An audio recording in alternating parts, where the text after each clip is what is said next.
Highway 36, Denver, 8:47 a.m. A silver Mercedes flips, twice bursts into flames. Inside, a young woman trapped unconscious, bleeding gasoline, pooling fire spreading fast. Daniel Morrison has 30 seconds, maybe less. His choice: drive away safe to his 8-year-old daughter, or crawl into a burning car for a complete stranger. He chose courage. What he didn't know, that stranger would change his entire world. Because sometimes one moment of heroism doesn't just save a life, it reveals a destiny no one saw coming. This is that story. The apartment smelled like burnt toast and strawberry shampoo. Daniel Morrison stood at the kitchen counter, carefully writing on a small square of paper, while his daughter bounced around the living room, her rainbow backpack already strapped to her shoulders. "You're braver than you think. Love, Dad." He folded the note and tucked it into the plastic container next to the sandwich he'd cut into dinosaur shapes. The cookie cutter had been a purchase from the dollar store 2 years ago, right after Laura died, when he was desperately searching for ways to make Emma smile again. Small rituals, tiny anchors in a world that had tilted sideways. "Daddy, I'm going to be late." Emma appeared in the doorway, all freckles and wild brown hair that refused to cooperate, no matter how many times he tried to brush it. She was 8 years old and already smarter than him in ways that both terrified and amazed him. "We have 10 minutes, sweetheart. Plenty of time." He closed the lunchbox and handed it to her, watching as she immediately opened it to check for the note. She always checked. "You know I keep these, right?" Emma looked up at him with those serious brown eyes, so much like Laura's, it sometimes hurt to breathe. "I know. I have like 100 now, in a shoebox under my bed. I'll keep writing them, even when I'm in high school, especially then." Emma grinned and threw her arms around his waist. Daniel knelt down to her level, breathing in the strawberry scent of her hair. She'd insisted on shampooing twice this morning, which meant she was nervous about something. Maybe the math test she'd mentioned yesterday. Maybe just the general anxiety that lived in children who'd already learned the world could take people away without warning. "Promise you'll pick me up today." Her voice was small, muffled against his shoulder. "Always, sweetheart. Love you to the moon." And back again. "Daddy." She pulled away and skipped toward the door, her backpack bouncing with each step. Daniel watched from the doorway as she joined the stream of children heading toward the school entrance. She turned back once, waved with her whole arm, and disappeared inside.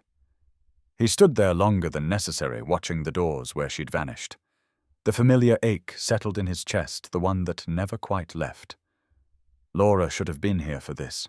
Should have been the one writing lunch notes and braiding hair and kissing scraped knees. Instead, it was just him doing his best not to mess up the one perfect thing they'd created together. The morning air was cool against his face as he walked to his truck. Autumn in Denver meant the mountains were starting to wear their first dusting of snow, visible in the distance when the smog cleared. He had 40 minutes to get to Paramount Technologies' clock-in and start his shift fixing whatever had broken overnight in a building full of people who barely noticed he existed. Daniel turned the key in the ignition and pulled out of the parking lot, thinking about Emma's promise. "You'll pick me up today," and wondering why it felt different this morning, why it felt like a question instead of a routine.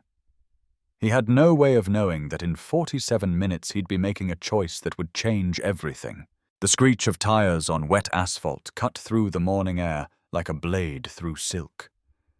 Daniel's hands tightened on the steering wheel as the silver Mercedes ahead of him suddenly swerved violently to the left.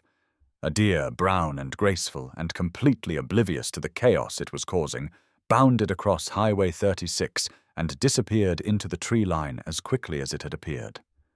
The luxury car wasn't so lucky. Time did that thing it does in moments of crisis, stretching like taffy pulled too thin each second, expanding into something grotesque and surreal.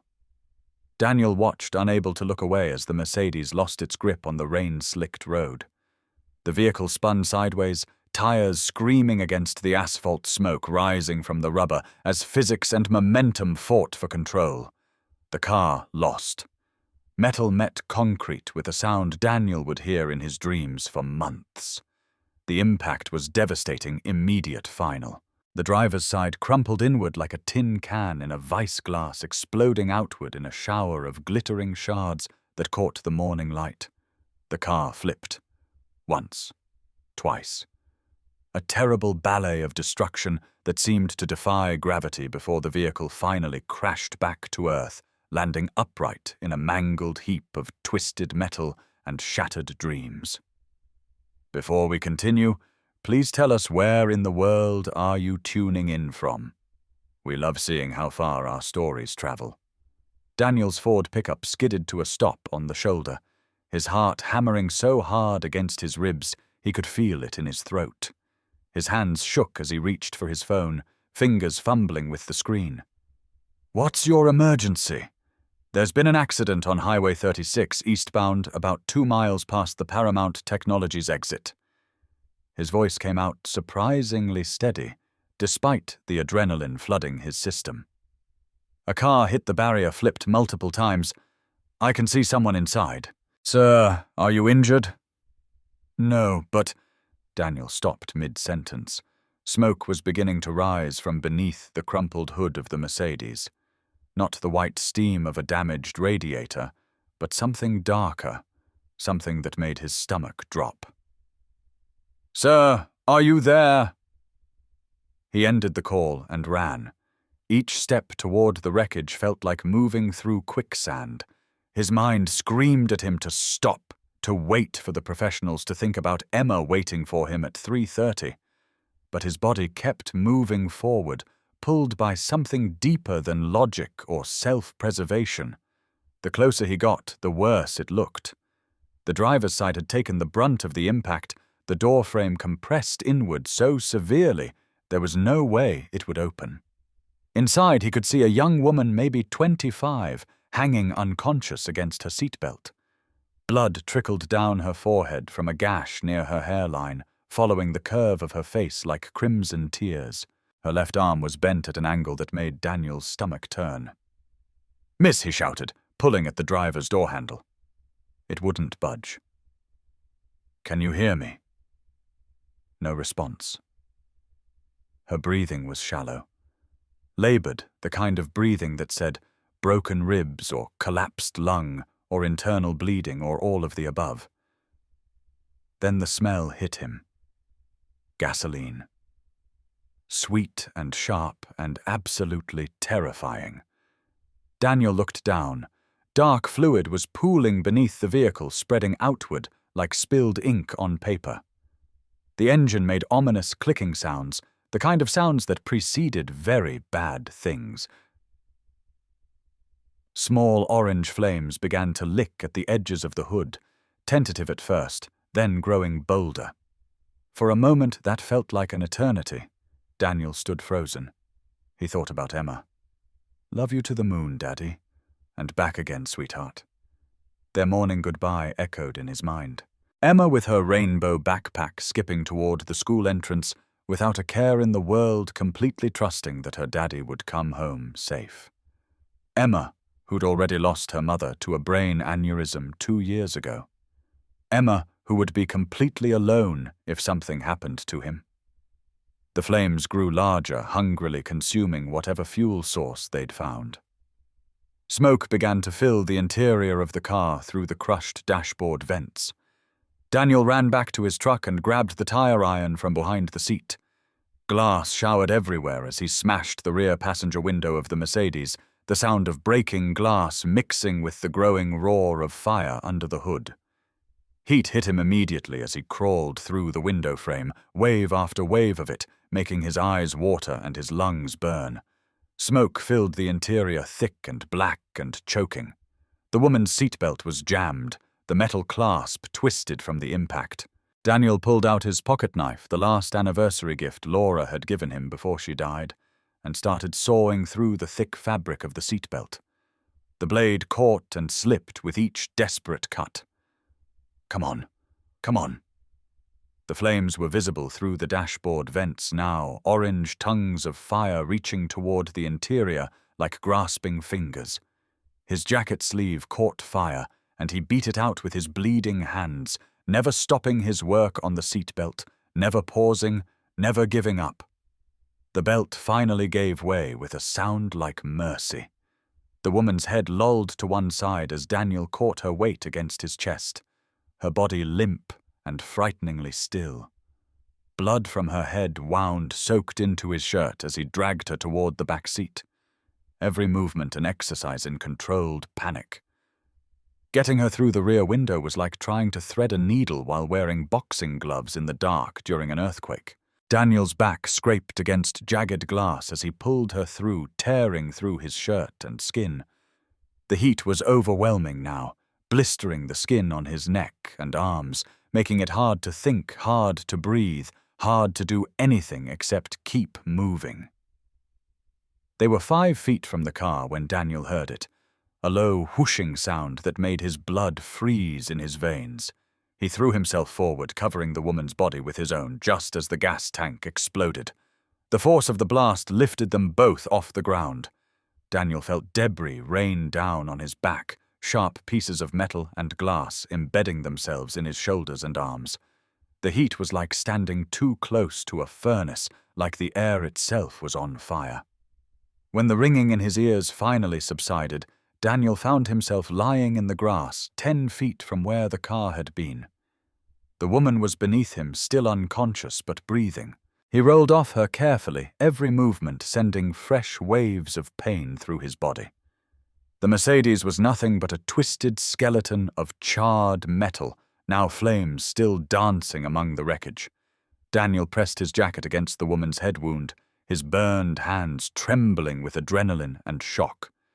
"You're going to be okay," he whispered, though he wasn't sure if he was talking to her or himself. "Help is coming. Just hold on." In the distance, sirens wailed, getting closer. The world narrowed to a single point of focus, keep her breathing. Daniel knelt in the wet grass beside the unconscious woman, his jacket pressed against her head, wound, watching the rise and fall of her chest, with an intensity that made everything else fade to background noise. Blood seeped through the fabric despite the pressure he was applying. His hands, raw with burns and embedded with glass, trembled from adrenaline and shock. The heat from the burning car reached him even here, 10 feet away, waves of it washing over his back where debris had torn through his shirt. He could feel moisture there, warm and sticky, that was probably blood. Probably his own. But he couldn't think about that.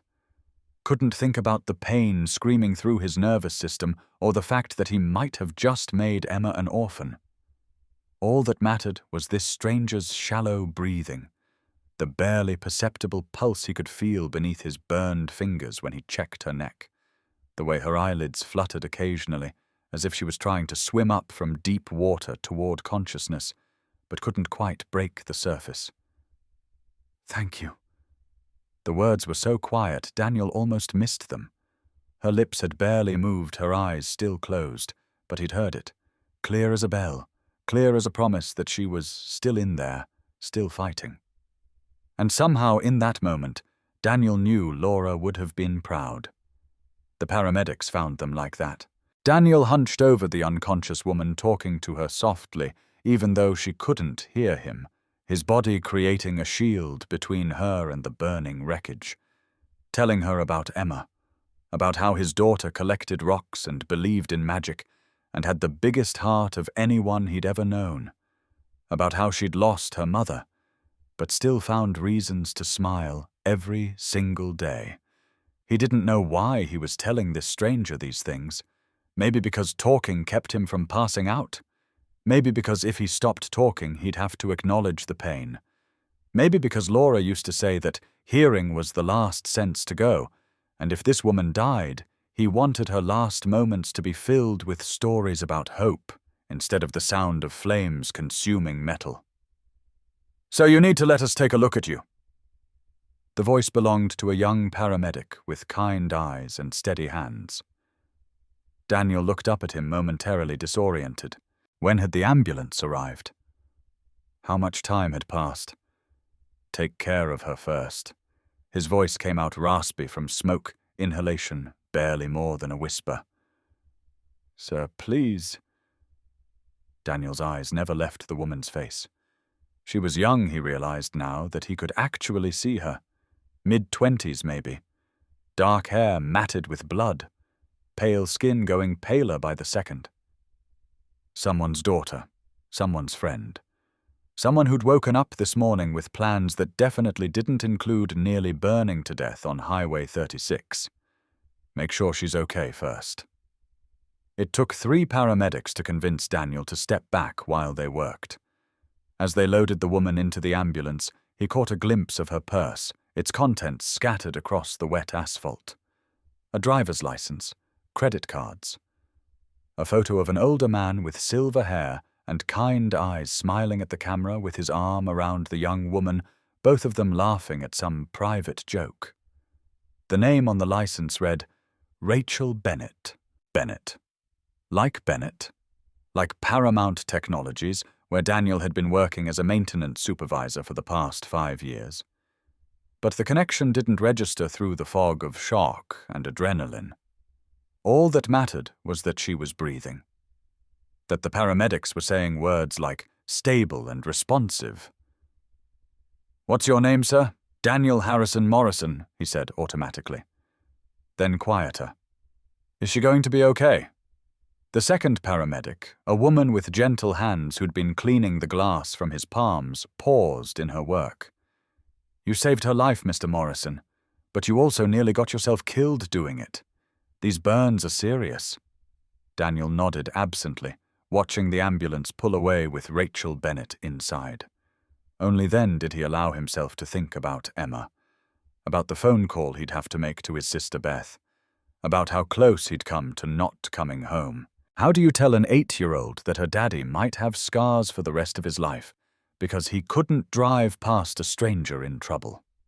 The emergency room at Denver General was a blur of activity and fluorescent lights. Daniel sat on an examination table while Dr. Sarah Chen worked on his hands, carefully removing pieces of glass and debris from his palms and fingers. Each shard she extracted felt like a small betrayal evidence of how close he'd come to failing Emma the way death had failed to warn them before taking Laura. You're lucky.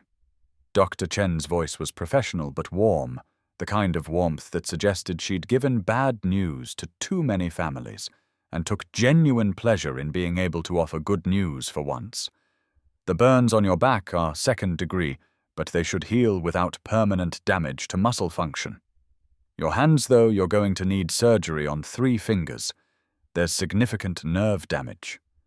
Daniel watched her work his mind elsewhere. Somewhere between this sterile room and Highway 36, between this moment and the one where he'd made his choice. The woman from the accident. Rachel Bennett.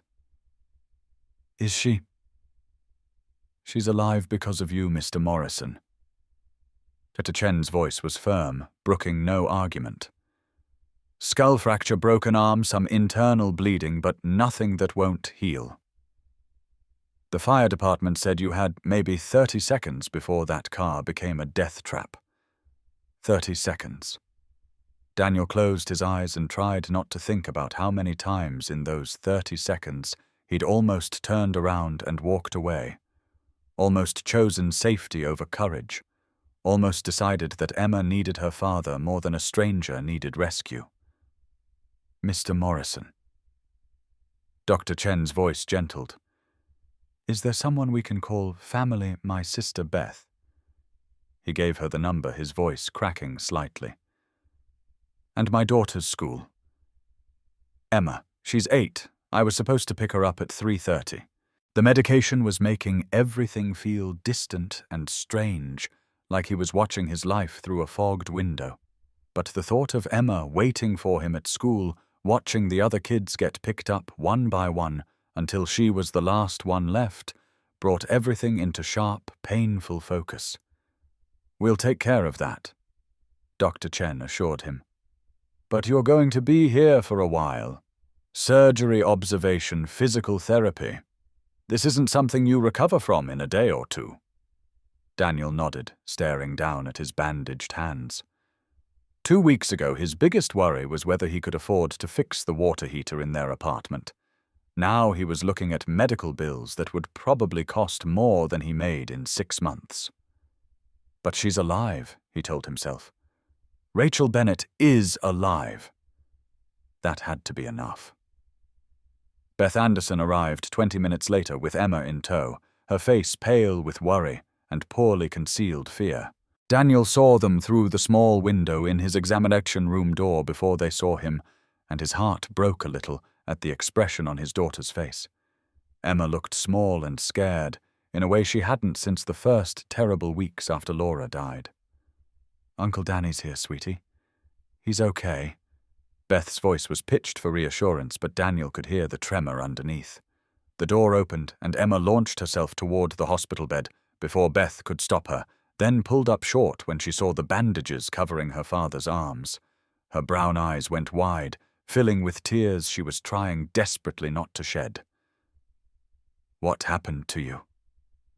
Daniel looked at his daughter, all freckles and worried brown eyes and tangled hair from the playground, and felt his heart break into smaller pieces than he'd thought possible. How did you explain to a child that sometimes adults had to make choices between safety and doing what was right? How did you help her understand that the world required both caution and courage, and knowing which one to choose was the hardest part of being human? "I helped someone who was hurt, sweetheart." He kept his voice gentle, steady. "But I'm okay. I'm going to be okay." Emma climbed carefully onto the bed beside him, her small body radiating warmth as she pressed against his side, avoiding his bandaged hands with the careful precision of a child who understood that Daddy was fragile right now. "Were you scared?" "Terrified," Daniel admitted, because he'd learned after Laura died that honesty was better than false comfort. Children could sense lies the way animals could sense earthquakes, and Emma had already had enough of her world shaken to its foundations. But sometimes being brave means doing the right thing even when you're scared, like how you took care of me after Mommy went to heaven. Daniel's throat tightened. Emma only talked about Laura in whispers, usually late at night when the dreams were bad and the dark felt too heavy. Hearing her mention it so matter-of-factly was both heartbreaking and hopeful, like watching a wound close over scar tissue. Painful but necessary. Progress. "Yeah, baby, just like that."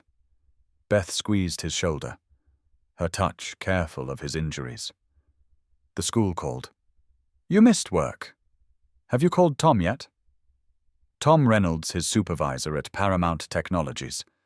A good man who'd been patient when Daniel needed time off after Laura's death, who'd let him adjust his schedule to accommodate Emma's needs, who'd looked the other way when Daniel showed up late, because parent-teacher conferences ran long, or because Emma had woken up crying from nightmares and needed extra time to feel safe again. But patience had limits. Missing 2 weeks for medical recovery was one thing. Missing work because you'd nearly killed yourself saving a stranger was another thing entirely. "I'll call him tomorrow," Daniel said, his eyes drifting closed despite his best efforts to stay present. "Right now, I just want to go home." But even as he said it, he knew home was changed now. That this decision, this choice to stop instead of drive past, had altered something fundamental in the architecture of their lives. He could feel it in the weight of Emma's head against his chest, in the careful way Beth was looking at him like he was a stranger wearing her brother's face, in the ache of his burned hands and the knowledge that some scars ran deeper than skin. Emma settled herself more comfortably against him and pulled out her coloring book, the one with pictures of superheroes that she insisted all looked exactly like her daddy, even though Daniel had pointed out multiple times that he was neither 6 feet tall nor capable of flight. As she colored, her tongue poking out the side of her mouth in concentration, Daniel lay in that hospital bed watching his daughter and couldn't shake the feeling that something had fundamentally changed. Not just in his body with the burns and cuts that would leave permanent scars, but in his understanding of who he was and what he was capable of. Laura used to say that love meant showing up for people even when it cost you everything. Daniel had always thought she was talking about family, about the way you take care of your wife and daughter no matter what. He'd never considered that sometimes love meant showing up for complete strangers, for people whose names you didn't know, whose stories you'd never hear, whose gratitude you might never receive. But watching Emma carefully color Superman's cape in precise strokes of red, so focused on making something beautiful despite the worry he could see in the tension of her small shoulders, Daniel thought maybe that was the most important lesson Laura had tried to teach him. That love didn't have boundaries. That showing up mattered regardless of whether the person you were showing up for was family or friend or complete stranger trapped in a burning car. The thought should have been comforting. Instead, it terrified him. Because if love meant always showing up, always choosing courage over safety, always putting others before self-preservation, then how many more times would he put Emma at risk of losing her last remaining parent? He didn't have an answer. But as Emma climbed onto his lap, her artwork clutched in her small hands, showing him the picture she'd colored of a hero who looked nothing like him, but everything like hope. Daniel thought maybe the answer didn't matter as much as the question. Maybe courage wasn't about having the right answers. Maybe it was about being brave enough to keep asking the questions even when you were terrified of what the answers might cost you. That night, after Beth had taken Emma home and the nurses had dimmed the lights and the hospital settled into its strange nocturnal rhythm of beeping machines and hushed conversations, Daniel lay awake staring at the ceiling tiles and counting all the ways he'd almost orphaned his daughter.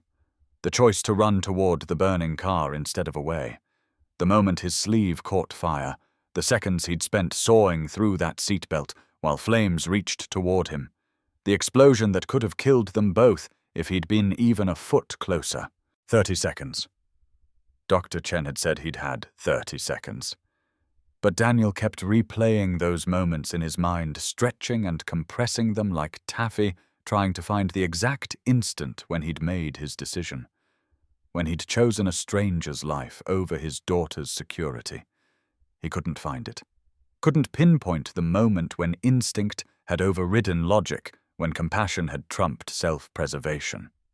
1 second he was standing by his truck, frozen by fear and uncertainty.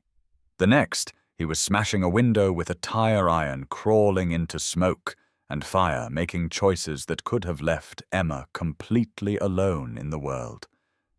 His phone buzzed on the bedside table. A text from Beth. Emma, finally asleep. Asked me 3 times if you were really okay. Said you promised to pick her up today, and you always keep your promises. Guilt hit him like a physical thing, heavy and suffocating. He'd promised. Love you to the moon, Daddy. And back again, sweetheart. Their morning ritual sacred and unbreakable. Except he'd almost broken it. Almost made that goodbye their last goodbye. Daniel typed back with his bandaged hands, the movement awkward and painful. Tell her I'm sorry. Tell her I love her. Tell her I'll be home soon. Beth's response was immediate. She knows. But Danny, you scared her. You scared me. What were you thinking? What had he been thinking? That someone needed help? That Laura would have wanted him to stop? That teaching Emma about courage meant sometimes being courageous yourself, even when every cell in your body screamed to run the other way? I was thinking about being the kind of father Emma deserves, he typed back. The kind of man Laura fell in love with. Beth didn't respond for a long time. When she finally did, her message was simple. Laura fell in love with Emma's father, the man who came home to his family every night. Don't forget that part. Daniel set the phone down, Beth's words echoing in his mind. She was right. Laura had loved him not because he was heroic or brave or willing to run into burning cars. She'd loved him because he showed up, because he was present, because when she'd gotten sick and the doctors had said there was nothing they could do, he'd held her hand and promised to take care of their daughter no matter what. And he had. For 2 years he'd kept that promise. He'd learned to braid hair from YouTube videos. He'd burned countless dinners and ordered too much pizza and cried in the shower so Emma wouldn't hear. He'd attended every parent-teacher conference, every school play, every doctor's appointment. He'd been enough even when he felt like he was failing. But now he had scars that would remind him every day of the choice he'd made. The choice that could have broken his promise to Laura, could have left Emma alone. The door to his room opened quietly. Daniel expected a nurse come to check his vitals or adjust his medication. Instead, Emma slipped inside, her stuffed rabbit clutched in one hand, Beth's apologetic face visible in the hallway behind her. She insisted, Beth mouthed. Emma climbed onto the chair beside his bed, her small face serious in the dim light. She was wearing her pajamas, the ones with stars that Laura had bought her for Christmas 2 years ago. They were getting too small now, the sleeves riding up her arms, but Emma refused to let them go. I had a bad dream, Emma said quietly.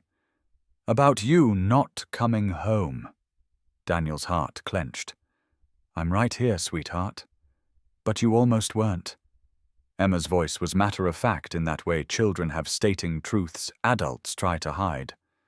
Auntie Beth said you saved someone, that you went into a fire to help them. I did. Were you scared? Terrified? Emma was quiet for a moment, processing. Then did you think about me? Every second, Daniel said, and it was the absolute truth. I thought about our goodbye this morning. About your rainbow backpack. About how much I wanted to hear you say love you to the moon again. Did that make you scared? Scared to help? It made me scared.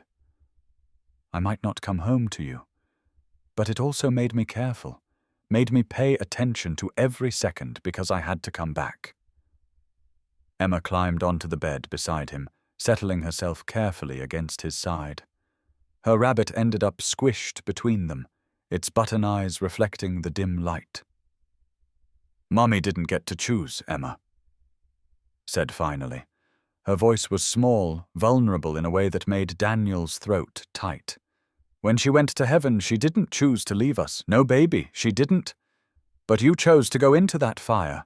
You could have died, and that would have been a choice. Daniel had no answer for that. Because she was right. He had chosen, had weighed the risks and made his decision, and nearly orphaned his daughter in the process. I'm sorry, he whispered. Emma was quiet for a long time. Then I'm not. You're not. She shook her head, her hair tickling his chin. Because if you'd driven past, you wouldn't be my daddy anymore. Daniel's chest tightened. Emma, I'll always be your daddy. No, she said firmly. You'd be the man who used to be my daddy, the one who taught me to help people and be brave and show up when things are hard. If you'd driven past that lady, you would have become someone else. Someone scared. And I don't want a scared daddy. I want the brave one. Tears slipped down Daniel's face, hot and unexpected. When had his 8-year-old become so wise? When had she learned to see through his fear and guilt, to the truth underneath? Emma reached up and wiped his tears with her small hand. It's okay to cry, Daddy. Mommy said crying means you care about things. She was right about that. Laura had been right about most things. They lay there together in the dim hospital room, father and daughter, both of them learning what it meant to be brave, to be scared and brave at the same time, to make impossible choices and live with the consequences, to love deeply enough that the thought of loss was terrifying, but the alternative not loving at all was worse. Eventually, Emma fell asleep against his chest, her breathing deep and even. Beth appeared in the doorway, ready to take her home, but Daniel shook his head. Let her stay, just for tonight. Because tomorrow he'd have to be strong again. Have to make phone calls and deal with medical bills and figure out how to work with hands that might never fully heal. But tonight, he could hold his daughter and be grateful that he'd made it back to her, that he'd had 30 seconds of courage when it mattered most, that he'd become, at least for one morning on Highway 36, the kind of man his daughter believed him to be. 3 days later, in the hospital. Daniel stared at his bandaged hands, trying to grip a spoon. The occupational therapist had left him a children's fork, the kind with a fat rubber handle that Emma used when she was 3. His pride stung worse than the burns. The door opened. Emma peeked in her backpack, still on from school. "Daddy, can I help?" Daniel wanted to say no. Wanted to tell her that daddies were supposed to take care of daughters, not the other way around. But the truth was simpler and harder. "Yeah, baby. I'd like that." Emma climbed onto the hospital bed, careful of his IV line, and picked up the spoon. One bite at a time, she fed him applesauce, her small face serious with concentration. "You're really good at this," Daniel said. "Auntie Beth taught me. She said sometimes people who love us need help, and that's okay." Daniel felt tears burning behind his eyes. "When did you get so smart?" "I was always smart," Emma said matter-of-factly. "You just noticed." Later, after Beth had taken Emma home and the sun had set beyond his hospital window, a nurse brought Daniel's dinner. Meatloaf and mashed potatoes and green beans that had been cooked into submission. Standard hospital fare that required utensils to eat.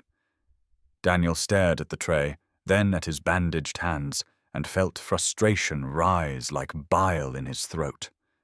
He picked up the adaptive fork, tried to stab a piece of meatloaf, and watched it slide across the plate.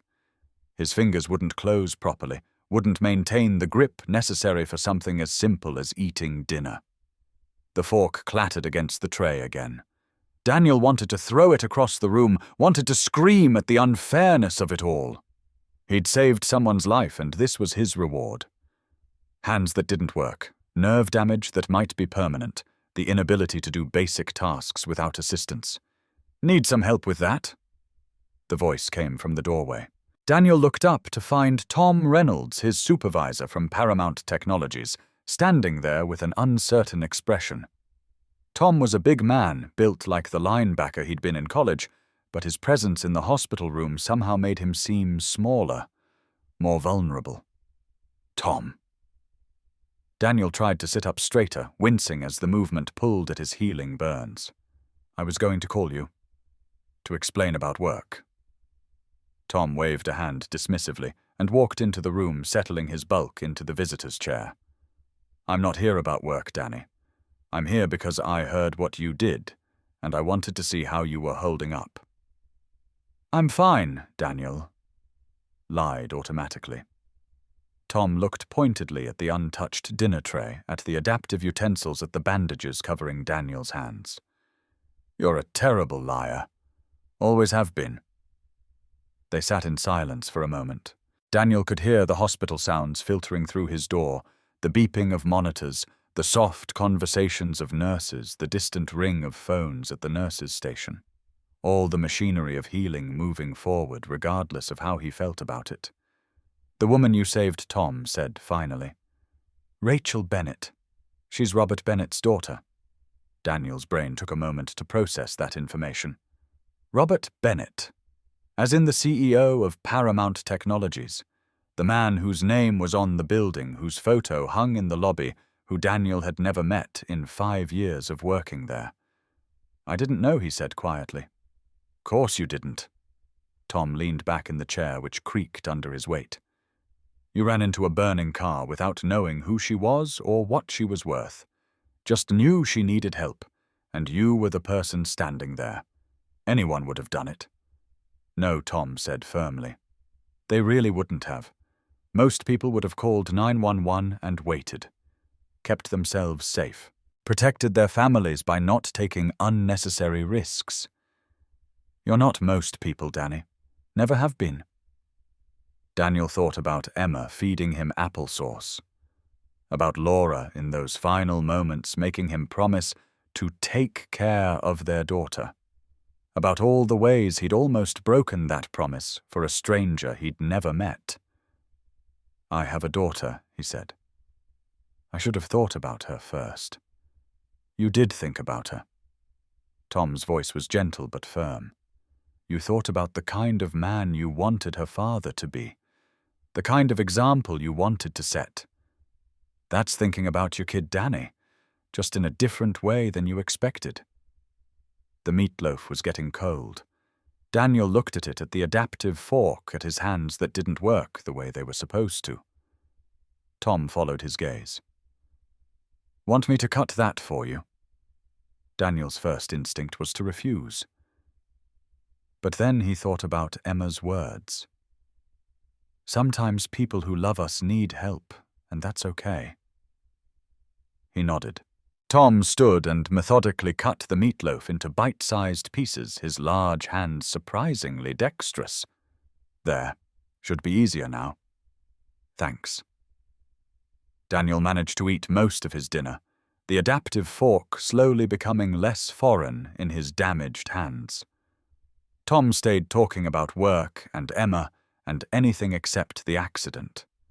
The gift of normalcy, when Daniel felt like nothing about his life would ever be normal again. As Tom prepared to leave, he paused at the door.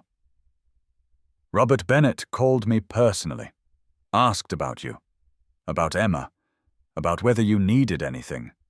I don't need anything from the CEO. That's not what I asked.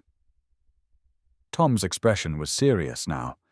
He wants to meet you, Danny, to thank you for saving his daughter's life. You might want to think about saying yes. After Tom left, Daniel lay in his hospital bed staring at the ceiling and thinking about choices and consequences, about how one decision on a rain-slicked highway had rippled outward in ways he never could have anticipated, how 30 seconds had somehow connected him to people he'd never met, created debts and obligations he didn't know how to navigate. His phone buzzed. A text from Emma sent from Beth's phone, "Good night, Daddy. Love you to the moon." He typed back awkwardly with his bandaged hands, and back again, sweetheart, always, always.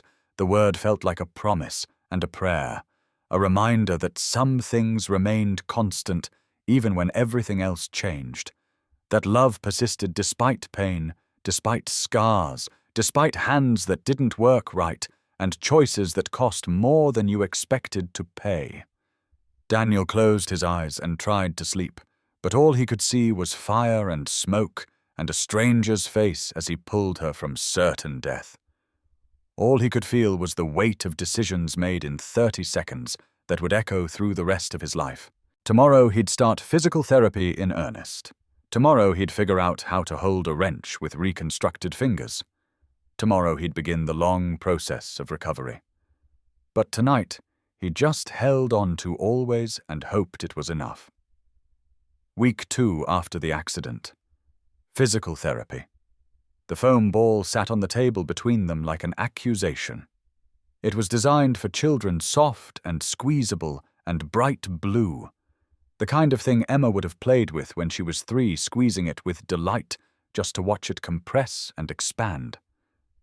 Daniel stared at it like it was a mountain he had to climb. Squeeze. Hold for 5. Release. Rachel Peterson's voice was patient but firm. She was his physical therapist. A woman in her 40s, with kind eyes and absolutely no tolerance for self-pity. They'd been working together for 6 days now. 6 days of Daniel trying and failing to make his reconstructed fingers cooperate with basic commands from his brain. He gripped the ball. Or tried to. His fingers barely indented the surface. Pain shot through his hand, sharp and electric, following the path of damaged nerves from fingertips to wrist. The surgery had been successful, the doctors said. The repairs were holding. But nerve healing was slow, unpredictable, measured in millimeters per day rather than dramatic improvements. "I can't." His voice came out harsh with frustration. Rachel moved his fingers into the correct position, her touch gentle but unyielding. "You can. You saved someone's life with these hands. They're not broken. They're healing." Daniel thought about the Mercedes, about sawing through a seatbelt while fire licked at his sleeve, about hands that had worked perfectly when they needed to, when Rachel Bennett's life had depended on their function. Now those same hands couldn't squeeze a children's toy. "Again," he said through gritted teeth.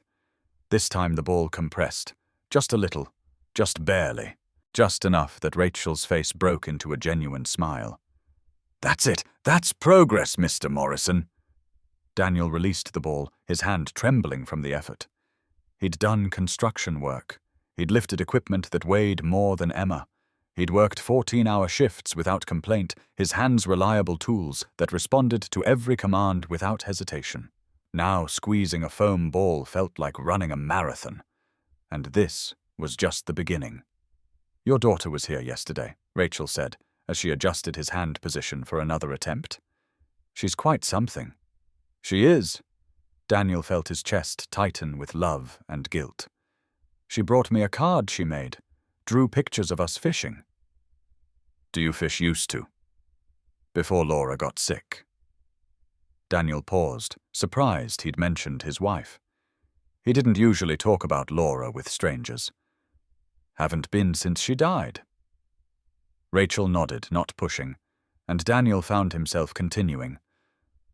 "Laura loved fishing. Hated baiting the hook, loved everything else about it. Said it was the only time she could make her brain slow down and just be present. Sounds like a special person." She was. Daniel looked at his damaged hands, at the scars, still pink and healing. She would have told me I was an idiot for running into that fire. Then she would have been proud of me for it anyway. That's who she was. Rachel handed him the ball again. Sounds like she understood that sometimes being an idiot and being brave look exactly the same.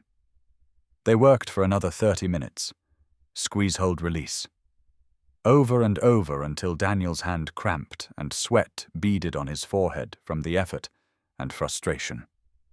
But each squeeze was minutely better than the last, each compression a fraction deeper, progress measured in millimeters, recovery counted in foam ball squeezes. After therapy, Daniel returned to his hospital room to find Beth waiting with news. "The doctor says you can go home tomorrow. If you have adequate support for daily care." "I'll manage." Beth gave him the look, the one that said she loved him, but thought he was being an idiot. "Danny, you can't button your own shirt. How are you going to manage? I'll figure it out. You're staying with me for at least a week, until you can handle basic tasks independently." Beth's voice left no room for argument. "Emma's already excited. She's been planning your homecoming for days."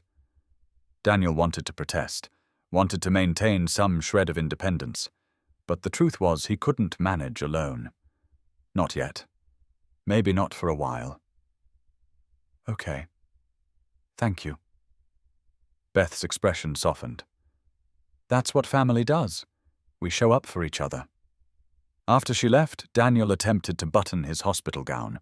His fingers fumbled with the small buttons, unable to grip them properly, unable to push them through the buttonholes. 5 minutes of trying left him exhausted and frustrated, the gown still hanging open.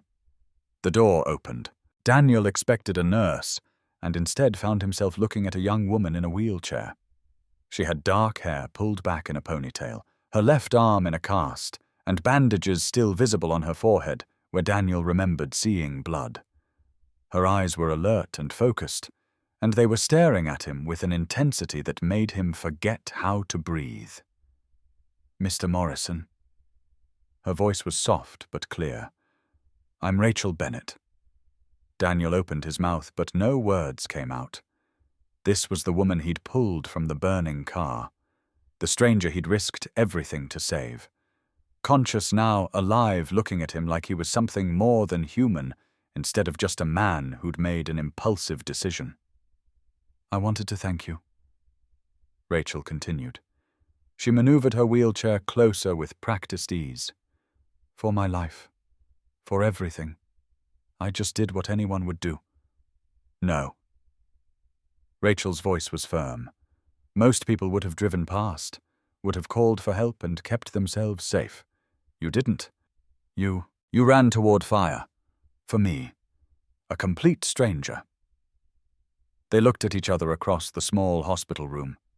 Daniel saw tears gathering in Rachel's eyes, saw the weight of what had almost happened written in the set of her shoulders. "I don't know how to thank you for that," she whispered.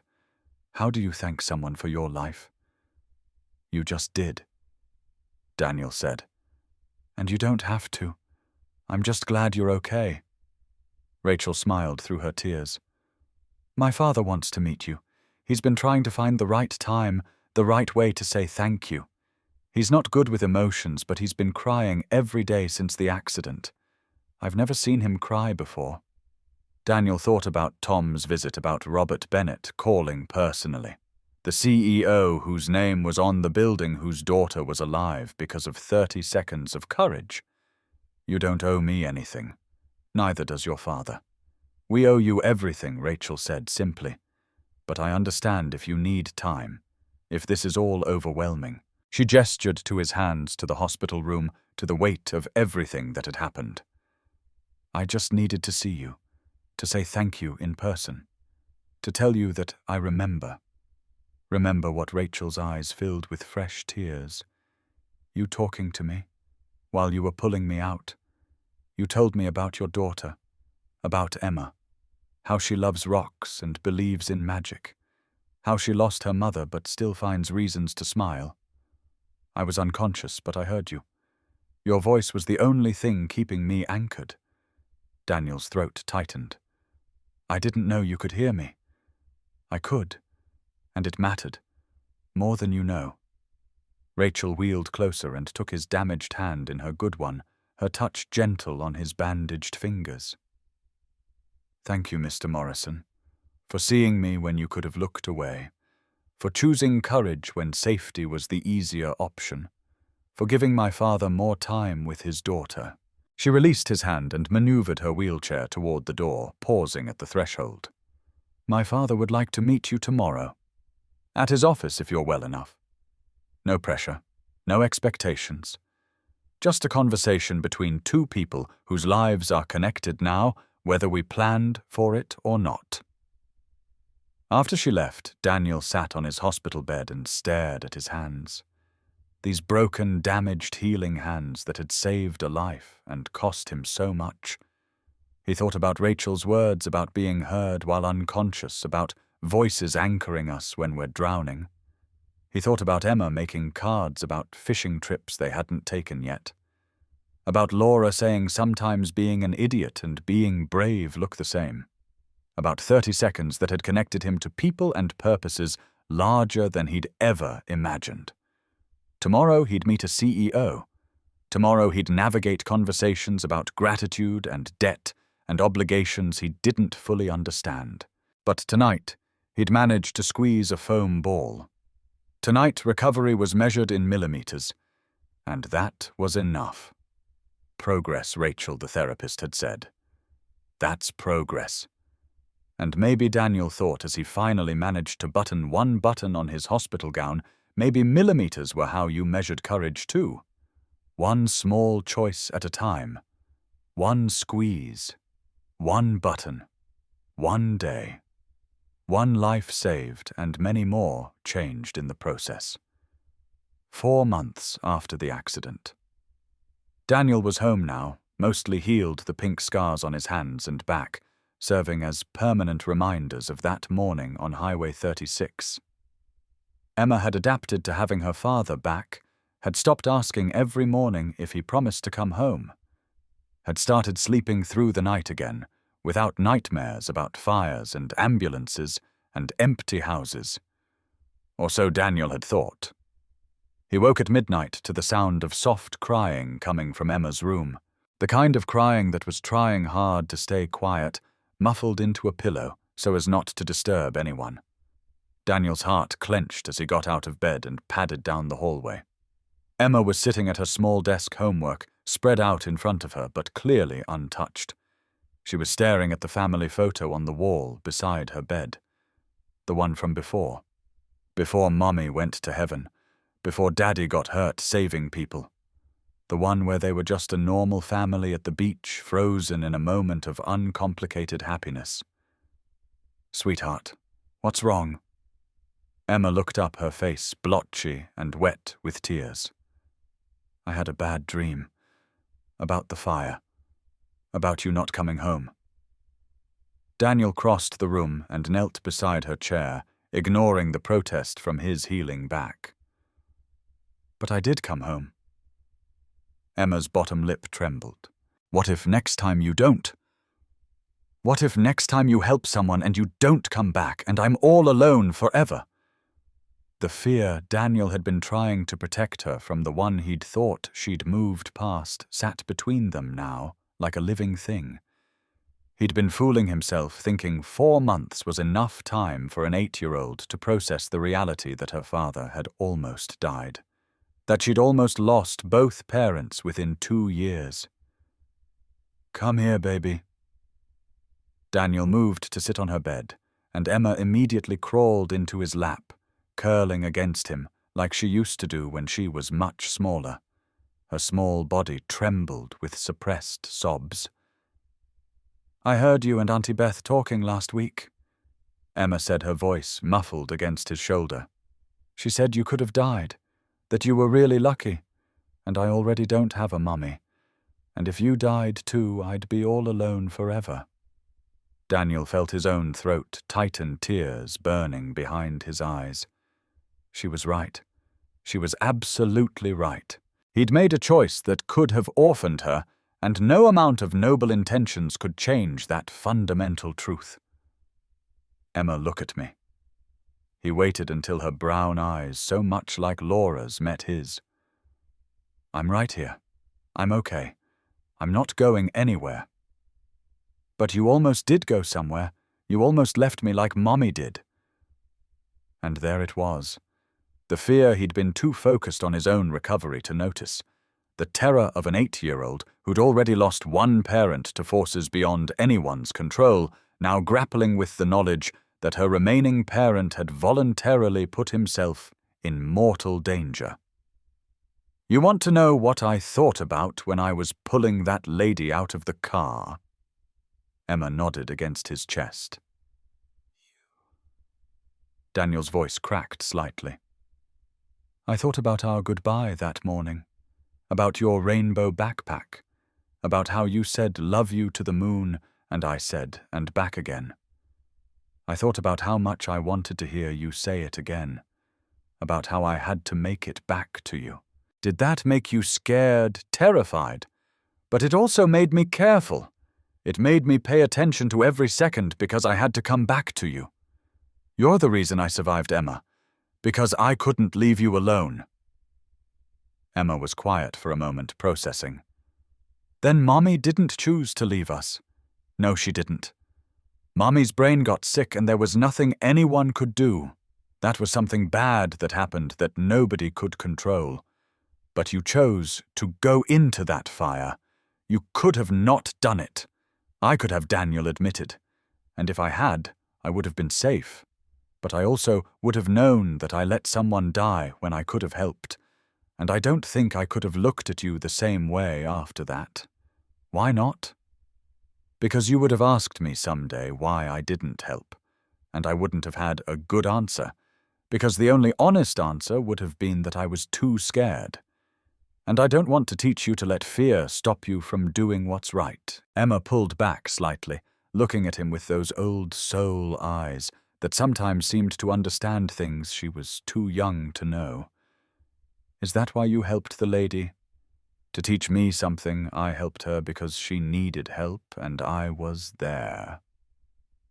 But yes, part of me was thinking about you, about the kind of daddy I want to be for you, the kind of person I want you to become." A long silence stretched between them. Emma's fingers played with the collar of Daniel's t-shirt, her small face thoughtful. "Daddy?" "Yeah, baby, I'm glad you saved her." Daniel's breath caught. "You are, even though it scared me, even though you got hurt." Emma's voice was firm despite the tears still tracking down her cheeks. "I'm glad you're the kind of daddy who helps people, because that means when I grow up, I can be the kind of person who helps people too, and I won't be scared to do it because you showed me how." Daniel pulled her closer, pressing his face into her hair, as his own tears finally fell. When had his daughters become so wise?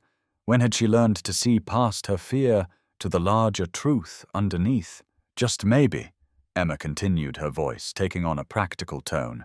"Maybe next time you could help people in ways that don't make you catch on fire." Daniel laughed, surprised by the sudden shift from profound to pragmatic. "Deal, sweetheart. No more catching on fire. Promise, promise. Cross my heart." They sat together in the quiet of Emma's room, the family photo on the wall bearing witness to this moment of healing. Daniel thought about Laura, about how proud she would be of their daughter, how she would have handled this conversation with more grace, more wisdom.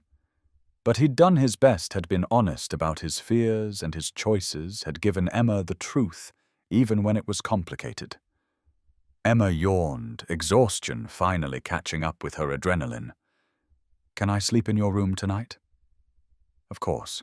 They made their way down the hallway together, Emma carrying her stuffed rabbit and Daniel carrying the weight of being enough parent for both himself and Laura. In his room, Emma curled up on Laura's side of the bed, the side Daniel still couldn't bring himself to sleep on, even 2 years later. Daddy Emma's voice was sleepy now, fading toward dreams. "Yeah, I think Mommy sent you to save that lady." Daniel pulled the blanket up around her shoulders. "Why do you think that?" "Because Mommy knew what it was like to be scared. And she probably knew that lady was really scared in that car. So she sent you to help. Like how sometimes I think Mommy sends me good dreams when I'm sad. Maybe she did, sweetheart. Maybe she did." Emma's breathing evened out sleep, claiming her. Daniel lay beside her in the dark, thinking about choices and consequences, and the way 8-year-olds sometimes understood the universe better than adults. His phone buzzed on the nightstand. A text from Rachel Bennett. "Thank you again for everything. Hope you and Emma are doing well." He'd been having coffee with Rachel and her father, Robert, once a week. Now an informal arrangement that had started as Robert's need to express gratitude and evolved into something more like friendship. Rachel was working toward her master's in child psychology, passionate about helping kids who'd lost parents. She'd mentioned wanting to meet Emma someday to tell her how brave her father was. Daniel typed back, "We're good. Emma says hello. She's been wanting to meet you." The response was immediate. "I'd love that. Maybe next week?" He agreed and set the phone down. Tomorrow he'd make those arrangements. Tomorrow he'd continue building this strange new life that had emerged from 30 seconds of courage. But tonight he'd hold his daughter and be grateful that when she'd needed him to explain the unexplainable, he'd found the right words, or close enough to write that she could sleep peacefully beside him, her fear acknowledged, but not in control. "Love you to the moon," he whispered to the sleeping child beside him. In his heart, he heard Emma's response as clearly as if she'd spoken it aloud. And back again. "Daddy. Always and forever." 2 weeks after the accident, Daniel returned to work with his hands still bandaged and his movements slower than usual. The burns on his back had healed enough that he could wear his uniform shirt without too much discomfort, but gripping tools remained painful. Every twist of a wrench sent small shocks of pain through his reconstructed fingers. He was fixing a heating unit in the executive wing of Paramount Technologies, a job that normally would have taken him 20 minutes but was stretching toward an hour because his hands refused to cooperate with basic mechanical tasks when Tom Reynolds found him. Danny.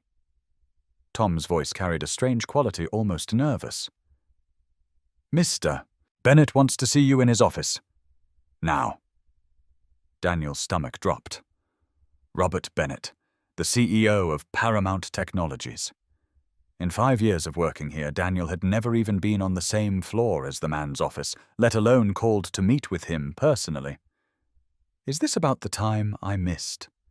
Daniel was already mentally calculating how much money they had saved, how long it might last if he lost this job. Medical bills were piling up despite what insurance covered. Emma needed new shoes. Rent was due in 2 weeks. Just go up there, Danny. Tom's face was unreadable. Margaret's expecting you. The executive elevator felt like the longest ride of Daniel's life. His reflection in the polished metal doors showed a man who looked older than 35, worn down by grief and pain and choices that left scars visible and invisible. His uniform shirt was wrinkled, his hands were still bandaged, and he was about to meet the CEO, looking like exactly what he was, a maintenance worker who'd bitten off more than he could chew. The top floor of Paramount Technologies was all marble and glass, with panoramic views of the Denver skyline and mountains beyond. Daniel had seen it in company newsletters, those carefully staged photos of executives shaking hands and cutting ribbons.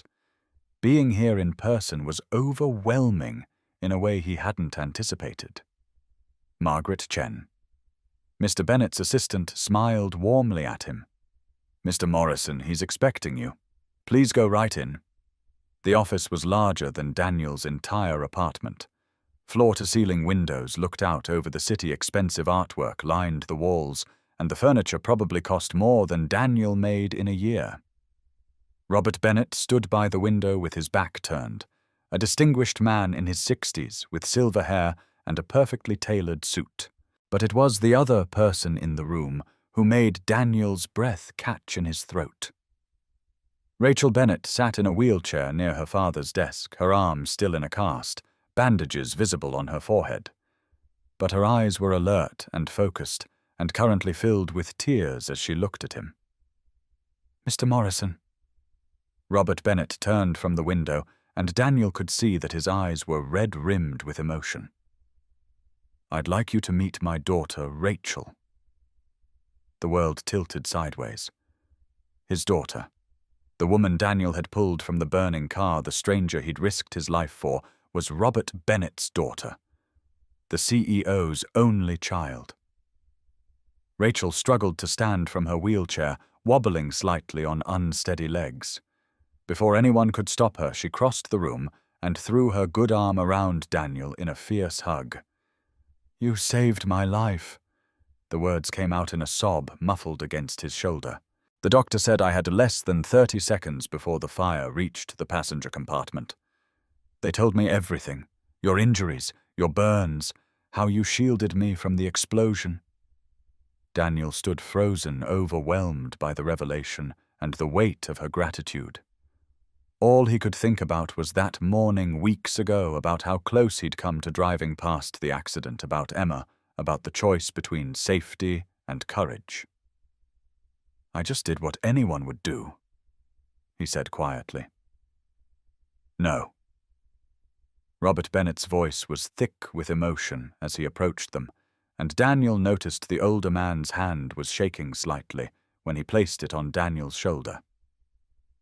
Mr. Morrison, Daniel, I've spent the last 2 weeks learning about you, about your wife Laura, about Emma, about how you've worked here for 5 years without a single complaint, how you've never missed a day except when you were literally in the hospital because you saved my daughter's life. The grip on Daniel's shoulder tightened. I've built this company on the principle that good people deserve recognition, but what you did goes beyond anything I could have imagined. Robert's voice broke slightly. Rachel is my only child. I lost my wife Margaret 10 years ago to cancer, and Rachel is all I have left in this world. Rachel pulled back from the hug, wiping tears from her cheeks. I've been having nightmares about being trapped in that car.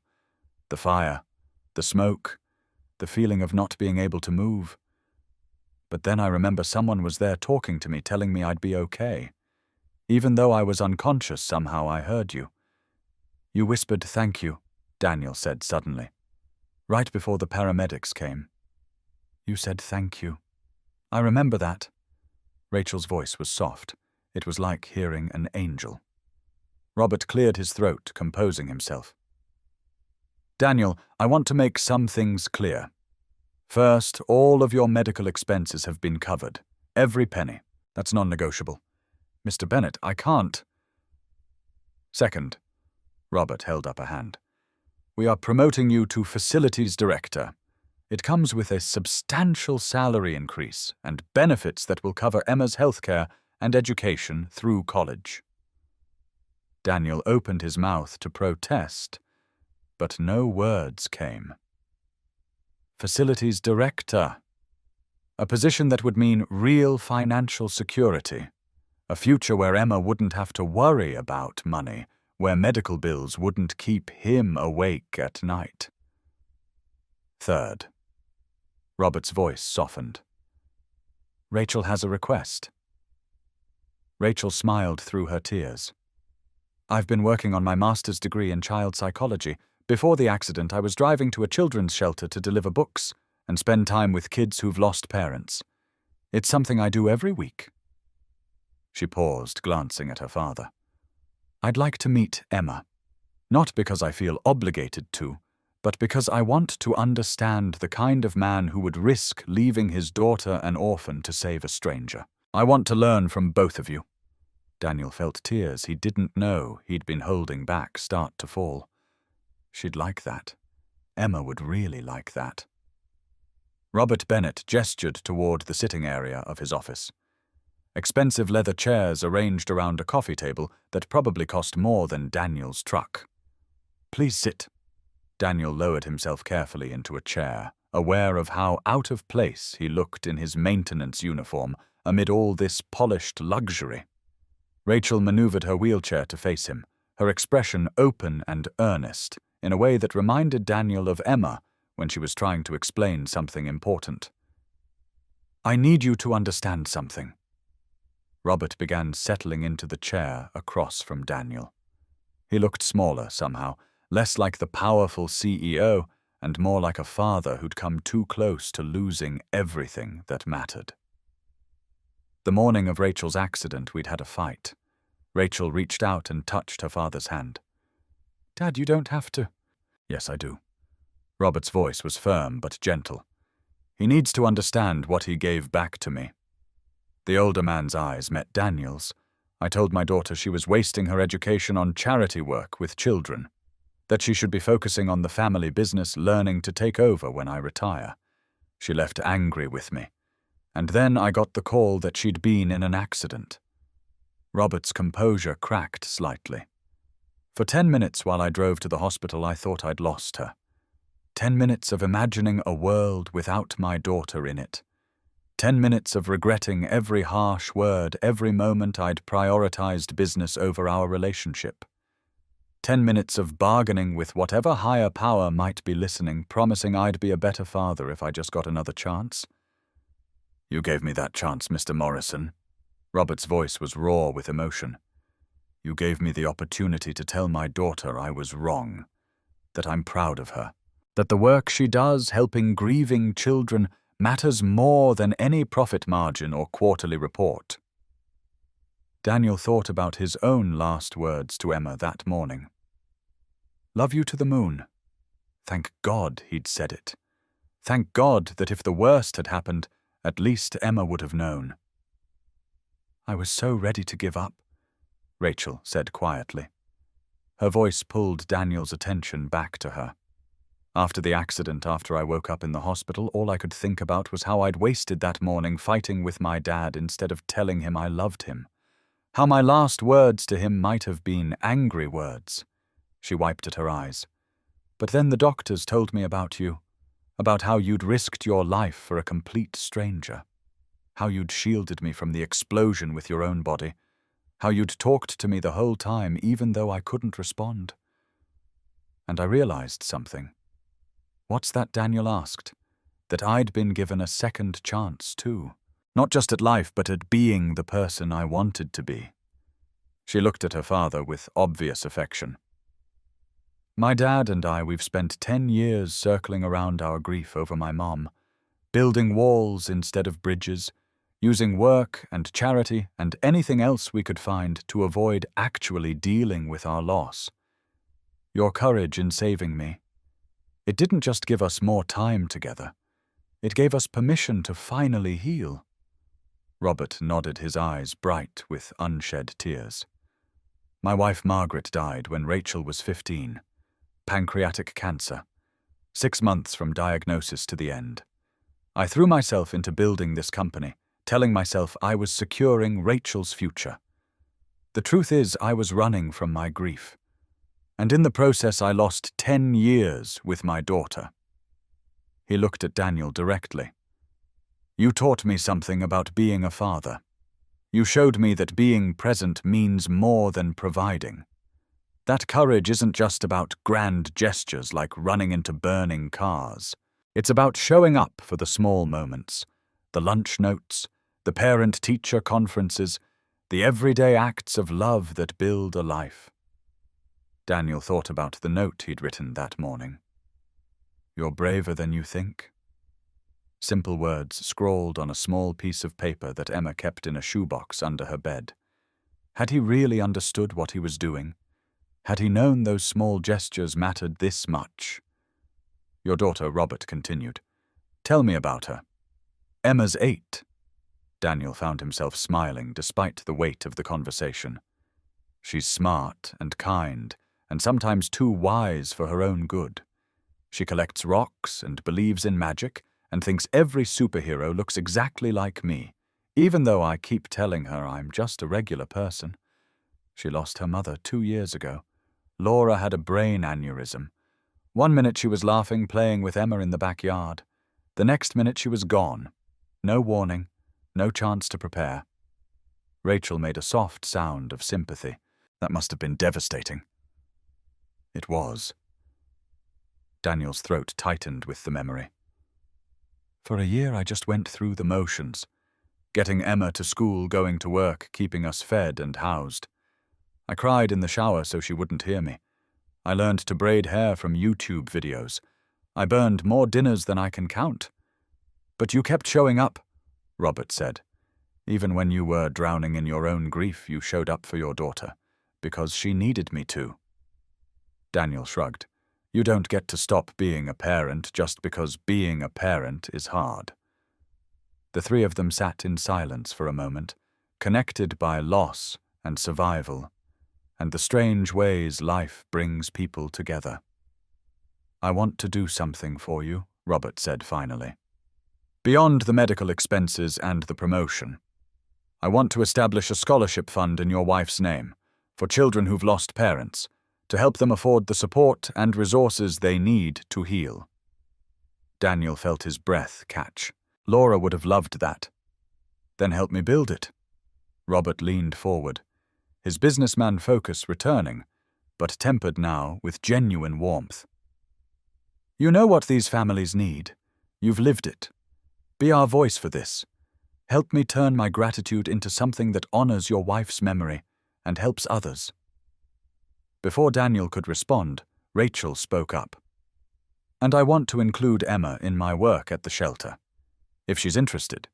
If you're comfortable with it. She paused. I think meeting other kids who've lost parents might help her. And honestly, I think she might help them too. Daniel thought about Emma feeding him applesauce in the hospital. About her wisdom when she'd said sometimes people who love us need help, and that's okay. About how she'd processed her fear and come out the other side stronger. She'd like that, he said.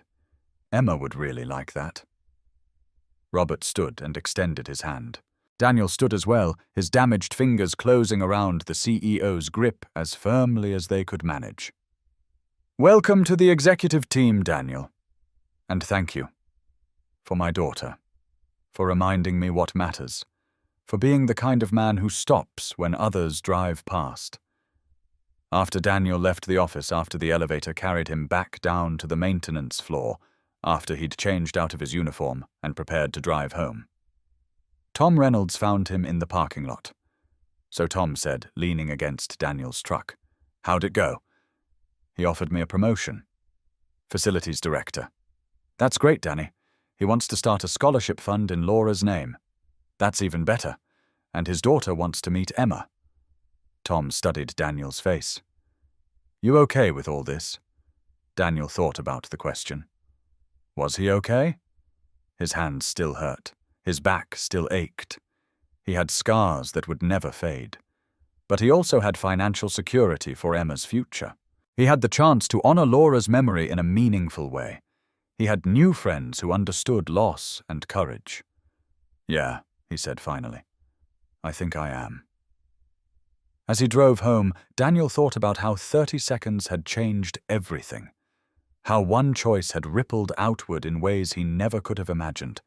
How saving one life had somehow saved multiple lives, including his own. Emma was waiting on the apartment steps when he pulled up her rainbow backpack beside her and her face bright with anticipation. Beth must have told her about the meeting. Daddy! She launched herself at him as he got out of the truck. Did you meet the lady? The one you saved? I did, sweetheart, and she wants to meet you. Really?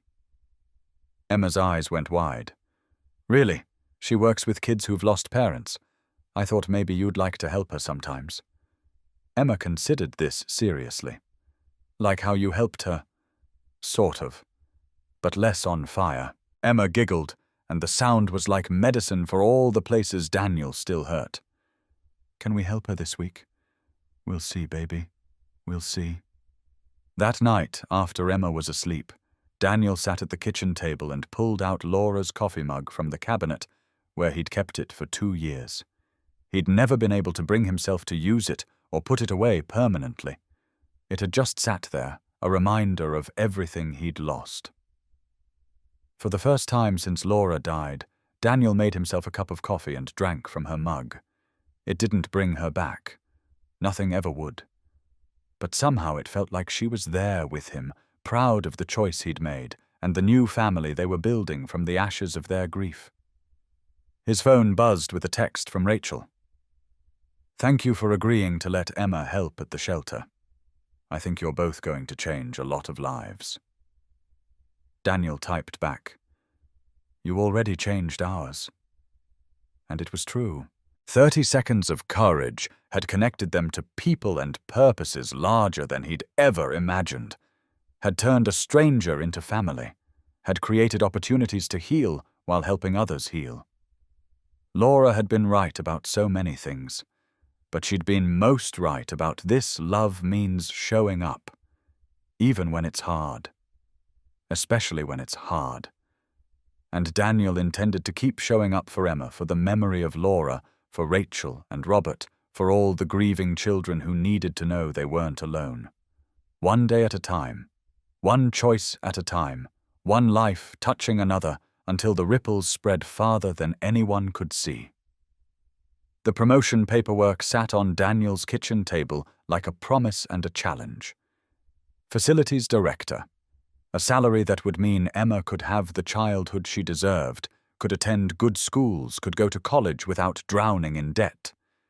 Benefits that would cover her health care, her dental work, her future. It was everything Laura had wanted for their daughter, everything Daniel had been struggling to provide on a maintenance supervisor's salary. But accepting meant more than just a better paycheck. It meant joining the executive team. It meant meetings and budgets and responsibilities that extended far beyond fixing heating units and unclogging drains. It meant becoming someone he'd never imagined being. You're thinking too loud. Beth's voice came from the doorway. She'd stopped by to drop off Emma after school, and now she stood watching her brother stare at papers like they might bite him. It's a lot. It's an opportunity. Beth sat down across from him. Laura would want you to take it. Laura would want me to do what's best for Emma. Those are the same thing, Danny. Beth's voice was gentle but firm. Taking this job means financial security. It means Emma doesn't have to worry about money. It means you can breathe for the first time in 2 years. Daniel knew she was right. But accepting felt like admitting that his old life was really over, that the Daniel who'd been content fixing things with his hands was gone, replaced by someone who'd run into fires and met with CEOs and made decisions that changed lives. What if I'm not good at it? The question came out smaller than he'd intended. What if I'm just a maintenance guy pretending to be something more? Beth reached across the table and took his scarred hand in hers. You saved someone's life, Danny. You pulled a woman from a burning car while you were literally on fire. I think you can handle facilities management. That was different. That was instinct. So is this. Your instinct to take care of people, to fix things, to make everything work smoothly. That's what this job is, just on a bigger scale. Emma appeared in the doorway holding a paper she'd clearly been working on at the kitchen counter. She'd been unusually quiet since getting home, had gone straight to her homework, without her usual chatter about her day. Daddy, I made something for you. Daniel took the paper, and his throat tightened. It was a drawing of two figures, one tall and one small, holding hands. Above them, Emma had written in her careful printing, My daddy is brave in big ways and small ways. What's this for sweetheart? Mrs. Patterson asked us to draw pictures about our heroes. Emma climbed into the chair beside him. I drew you. I'm not a hero, baby. Yes, you are. Emma's voice was matter-of-fact. Mrs. Patterson said heroes are people who help others even when it's hard. You help people every day. You fixed the heater at school so we wouldn't be cold. You helped that lady in the fire. You help me with my homework even when you're tired. She pointed to the drawing. See big ways and small ways. Both kinds of brave. Daniel looked at his daughter at the drawing at the promotion paperwork. Maybe Beth was right. Maybe this was just another way of being brave, of showing up, of doing what needed to be done even when it felt overwhelming. You're right, he told Emma. Both kinds of brave. That night, after Emma was asleep, Daniel called Robert Bennett's direct line. The CEO answered on the second ring, his voice carrying hope and apprehension. Mr. Morrison, I was hoping you'd call. I'll take the job. Daniel's voice was steady, sure. But I have conditions. Name them. I don't want to stop doing the work. The hands-on maintenance. I need to stay connected to the building, to the people who keep it running. I'm not interested in being the kind of director who never leaves their office. Agreed. What else? The scholarship fund. I want to be involved in selecting recipients. Want to make sure it's going to families who really need it, not just the ones who look good on paper. Absolutely. Anything else? Daniel took a breath. I need flexibility for Emma. She's 8 and she's lost her mother. Sometimes she needs me to show up for things. School events, doctor appointments, days when she just needs her dad. I won't be the kind of father who puts work first. There was a pause on the line. Then Robert's voice came through, thick with emotion. That's exactly the kind of father I should have been. Consider it done. They discussed plans, start dates, transition procedures. When Daniel finally hung up, he felt something he hadn't felt in a long time. Hope. Not just for survival, but for the future. For building something meaningful from the ashes of loss. His phone buzzed with a text from Rachel. Dad told me you accepted. Emma and I are having lunch tomorrow. Want to join? Daniel smiled and typed back. Wouldn't miss it. The next day, Daniel found himself in a cafe downtown, watching his daughter and Rachel Bennett bond over chocolate chip cookies and stories about rocks. Emma had brought her entire collection in her backpack, and Rachel listened with genuine interest as Emma explained the significance of each stone. This one's from the park where Mommy used to take me. Emma held up a smooth, grey river rock. She said it was special because the water made it that way over a really long time. That's beautiful, Rachel said. Your mom sounds like she was really special. She was. Emma's voice was wistful but not sad. She taught me that patient things are the strongest things, like how water can shape a rock just by being patient. Rachel met Daniel's eyes over Emma's head, and something passed between them. Understanding. Recognition. The knowledge that grief had shaped both of them, patient and persistent, into something stronger than they'd been before. "I have rocks too," Rachel said, "from places my mum took me." She pointed to a small pendant around her neck. "This one's from our last trip together, before she got sick." Can I see Rachel unclasped the necklace and handed it to Emma, who examined it with the seriousness of a jeweler appraising a diamond. "It's beautiful." Emma looked up at Rachel with those old soul eyes. "I bet your mum is proud of you, for helping kids and being brave and wearing her rock." "I hope so," Rachel said softly. "She is." Emma said it with complete certainty. "Because mums don't stop loving us just because they go to heaven. They just love us from farther away." Daniel felt his eyes burning with tears. Where did his 8-year-old learn such wisdom? How did she know exactly what to say to help someone else heal? After lunch, as they walked Emma back to school, Rachel pulled Daniel aside. "She's remarkable, you know. She's everything good about Laura. None of the broken parts of me. I think she's got plenty of the good parts of you, too." Rachel's voice was gentle. The courage, the compassion, the ability to see what people need and give it to them.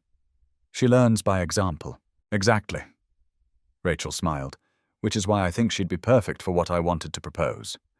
What's that? I want to officially invite Emma to volunteer at the children's shelter. Once a week, maybe.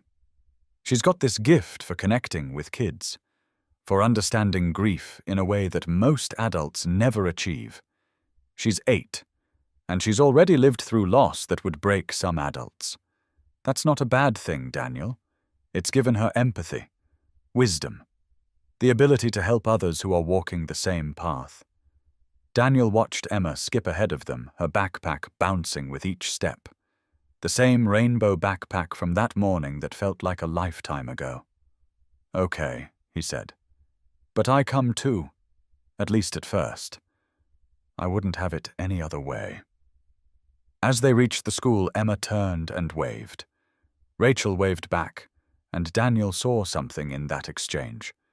The beginning of a friendship. The start of healing. The ripple effects of courage spreading outward in ways he was only beginning to understand. That night, Daniel signed the promotion paperwork. He also signed the preliminary documents for the Laura Morrison Memorial Scholarship Fund, and he added Emma's name to the volunteer roster at Bright Hope Children's Center. 3 signatures that would change their lives. 3 choices built on the foundation of one choice made in 30 seconds. Beth had been right. Laura would have wanted this, would have wanted him to build something beautiful from their tragedy, would have wanted Emma to use her grief to help others. Daniel looked at Laura's photo on the mantel, at her frozen smile and laughing eyes. "We're doing okay," he whispered to her. "Emma and me, we're going to help a lot of people. Make a difference. Honor your memory in a way that matters." The photo didn't answer, but Daniel could feel Laura's presence as clearly as if she were standing beside him. Approval, pride, permission to keep living, keep growing, keep choosing courage. Tomorrow he'd start his new job. Tomorrow Emma would take her first steps toward helping other children understand that grief was survivable. Tomorrow they'd continue building the life that Laura's death had shattered and Daniel's courage had started to rebuild. But tonight he'd allow himself to hope, to believe that sometimes the worst moments lead to unexpected blessings, that sometimes saving someone else is exactly how you save yourself, and that sometimes 30 seconds of courage can create ripples that spread farther than anyone imagined possible. Emma spent 2 hours arranging her stuffed animals on the couch in what she called a welcoming committee. Her 3 bears sat in a precise row, flanked by a threadbare rabbit and a dinosaur missing one eye. She'd picked wildflowers from the apartment complex's small garden, the kind of scraggly blooms that grew despite neglect, and arranged them in a jelly jar on the table with the careful attention of a florist preparing for a royal wedding. She'd changed her dress 3 times, finally settling on the blue one, with yellow flowers that she said matched the wildflowers, which meant everything matched, and matching was important when you were meeting someone special. Daniel watched his daughter's preparations with a mixture of amusement and tenderness. Rachel Bennett was coming to dinner, their first real time together outside of hospitals and cafes, and Emma had decided this required the full treatment. "Daddy, what if she doesn't like me?" Emma's voice was small, uncertain in a way that broke Daniel's heart. He knelt beside her, breathing in the scent of the strawberry shampoo she'd insisted on using twice to make sure her hair was extra clean.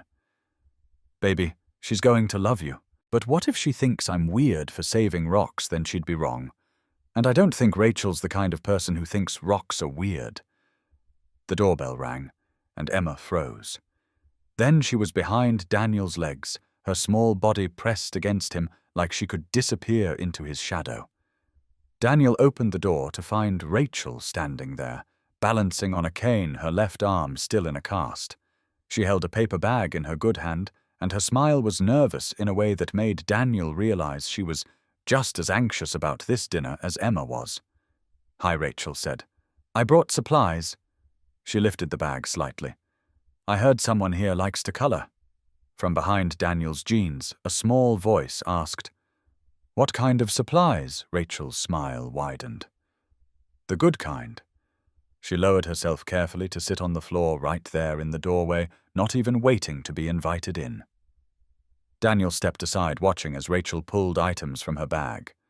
Markers in every color imaginable. Construction paper, glitter glue that Emma had been begging for, and a book about female scientists with a bright cover and illustrations that practically glowed. "Is that about Marie Curie?" Emma peeked out from behind Daniel's legs. "It is." "You know her?" "Daddy read me about her. She discovered radiation and won the Nobel Prize twice, and she was really brave even when people said girls couldn't be scientists." Rachel's eyes met Daniel's over Emma's head, and something passed between them. Understanding. Recognition. The acknowledgement that sometimes the bravest thing you can do is let someone new into your carefully protected world. "Well," Rachel said, opening the book, "I think brave girls who believe in science deserve to hear more stories about brave women who changed the world." Emma stepped out from behind Daniel's legs, her curiosity overwhelming her shyness. "Can I show you my rock collection first?" "Absolutely."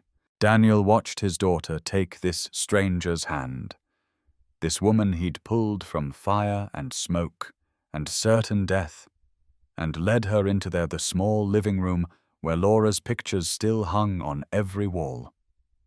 Watched Rachel pause at each photo, studying them with respectful attention rather than uncomfortable avoidance. "She was beautiful," Rachel said softly, looking at a picture of Laura, laughing at the beach, her hair wild in the wind, her smile unguarded and genuine. She was Daniel confirmed. She would have liked you. "How do you know? Because you're sitting on our floor after driving across town with a broken arm just to color with an 8-year-old. That's exactly the kind of person she would have loved. The apartment was small, the furniture was second-hand, and the carpet was stained from 100 Emma-related accidents over the years. Markers scattered across the coffee table. Glitter glue made its way onto surfaces it probably shouldn't have, and laughter-filled rooms that had been too quiet for too long. Emma showed Rachel each rock in her collection, explaining their origins with the seriousness of a museum curator. "This one's from when we went camping before Mommy got sick. This one's from her favorite park. This one's just from the parking lot, but it's shaped like a heart, so it's special." Rachel listened to each story, asked questions, treated Emma's collection like it was the most important thing in the world. And maybe Daniel thought, watching them together, maybe it was. Because these rocks were Emma's way of holding on to memories. of keeping her mother close. You know what Rachel said, pulling something from her pocket? I have a special rock, too. She showed Emma a small green stone, polished smooth. My mum gave this to me when I was about your age. She said it was for courage, that when things got scary I could hold it and remember I was brave. Does it work? Emma asked. Rachel's eyes found Daniel's. Yeah, it really does. They colored until Emma's hands were stained with marker and dinner was getting cold on the stove. Daniel had made spaghetti one of the 3 meals he could cook without burning, and even managed not to overcook the pasta for once. As they ate, Emma chatted about school and friends and the volcano project she was planning for the science fair. Rachel listened with genuine interest, asking questions that made Emma light up with excitement. And when Emma suddenly asked unprompted, and with the brutal honesty of children, "Do you miss your mom?" Rachel didn't flinch. Every day, she said simply. But I'm learning that missing someone doesn't mean you can't still be happy. It just means they were really important to you. Emma nodded seriously. Daddy says Mommy would want us to be happy, even though she's not here. She's absolutely right. Rachel's voice was gentle. And I bet your mom is watching you right now, proud of how kind and smart and brave you are. After dinner, Emma fell asleep with her head in Rachel's lap, exhausted from excitement and the emotional work of letting someone new into her world. Daniel carefully lifted her and carried her to bed, tucking her in with her favorite stuffed rabbit. When he returned to the living room, Rachel was standing at the door preparing to leave. She touched the doorframe gently, her fingers tracing the height marks Daniel had penciled there over the years, documenting Emma's growth. Age 5, age 6, age 7, each one labeled. Laura's handwriting up to age 6, then Daniel's careful printing taking over. You kept them, Rachel said. Of course. Some people would have painted over them, started fresh. Daniel thought about the coffee mug. He still couldn't put away the perfume bottle on Laura's dresser, the wedding photo he'd finally been able to move from his bedroom to the living room. I'm not trying to forget her. I'm trying to figure out how to keep living while honoring her memory. I think tonight was a good step, Rachel said softly. After she left, Daniel found Emma's latest artwork on the coffee table. She'd drawn 3 figures, a tall one labeled Daddy, a small one labeled Me, and a third one carefully colored labeled Rachel, our friend who Daddy saved and who came back. At the bottom, in Emma's careful printing, We are growing our family. Daniel traced the words with his still healing fingers and felt Laura's presence as clearly as if she were standing beside him, her hand on his shoulder, her voice in his ear, saying what she'd always said. Love grows. It doesn't replace. It just keeps expanding to hold more and more light. Not replacing, he whispered to her photo on the wall. Just growing. The picture of Laura seemed to smile her frozen moment of joy, giving him permission to keep finding his own. 3 weeks after the accident, Rachel sat in her childhood bedroom at her father's estate, staring at the wheelchair in the corner. Temporary, the doctors had said. A few more weeks, and she'd be walking normally again. But right now, that chair represented everything she hated. Helplessness, dependence, vulnerability. Her phone buzzed on the nightstand. A text from her father's assistant. The physical therapist is here. Rachel ignored it. She'd cancelled 3 sessions this week already. What was one more? There was a knock on her door. Not her father's authoritative tap, not the staff's professional knock. Something gentler. Rachel. Can I come in? Daniel's voice. He'd started visiting twice a week, an arrangement that had begun as awkward gratitude and evolved into something more comfortable. He never mentioned the accident unless Rachel brought it up first. Never treated her like she was fragile. Just showed up with stories about Emma and questions about her research and a presence that somehow made the days feel less heavy. It's open. Daniel entered, moving carefully, his hand still wrapped in light bandages. Rachel noticed he was getting better at gripping things, his fingers working more smoothly than they had even last week. "Your dad said you cancelled PT again." "I'm tired." Rachel's voice was flat, lifeless, in a way she barely recognized as her own. Daniel studied her for a moment, then did something unexpected. He sat down on the floor beside her bed, his back against the wall, and started unwrapping the bandage from one of his hands. "Want to see something ugly?"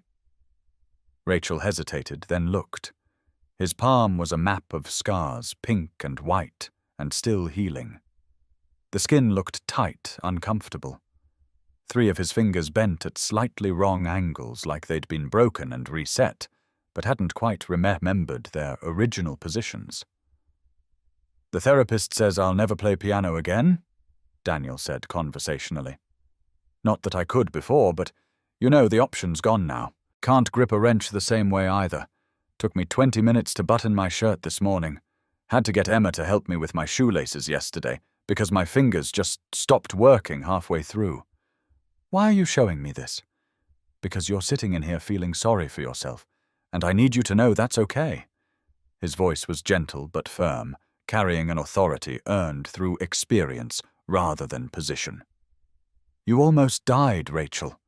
You're allowed to be scared and angry and tired.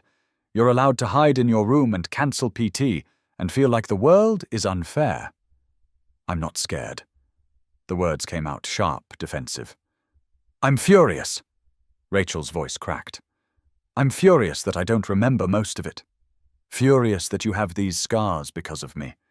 Furious that every time I close my eyes I smell smoke and gasoline, and I can't even remember if I thanked you properly. Furious that I'm sitting here in this chair when I should be at the shelter helping kids who actually need me." "You did thank me. Right before the paramedics came. I was unconscious. You still did it." Daniel smiled slightly. "And these scars, I'd do it again. Every single time. Without hesitation." "That's the problem." Rachel finally looked at him directly, tears building behind her eyes. "You would do it again, and Emma would lose her father, and I couldn't live with that. Don't you understand? Every time I think about what you risked for me, someone you didn't even know, I feel like I'm drowning in debt. I can never repay." Daniel was quiet for a moment, and Rachel could see him choosing his words carefully. "My wife Laura used to volunteer at a children's hospital. Every week she'd spend hours reading to kids who were sick, kids who might not make it. And I used to worry myself sick every time she went, thinking about all the germs, all the sadness she was exposing herself to, all the ways she could get hurt." "What did she say?" "She said hiding from pain doesn't protect you from it. It just makes you smaller." Daniel met Rachel's eyes. "You almost died, and that's terrifying. But you didn't die. You're here. And yeah, recovery is hard and scary and unfair.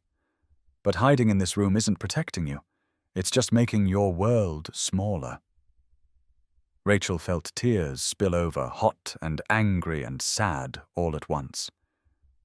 "I was driving to the children's shelter when it happened." Her voice broke.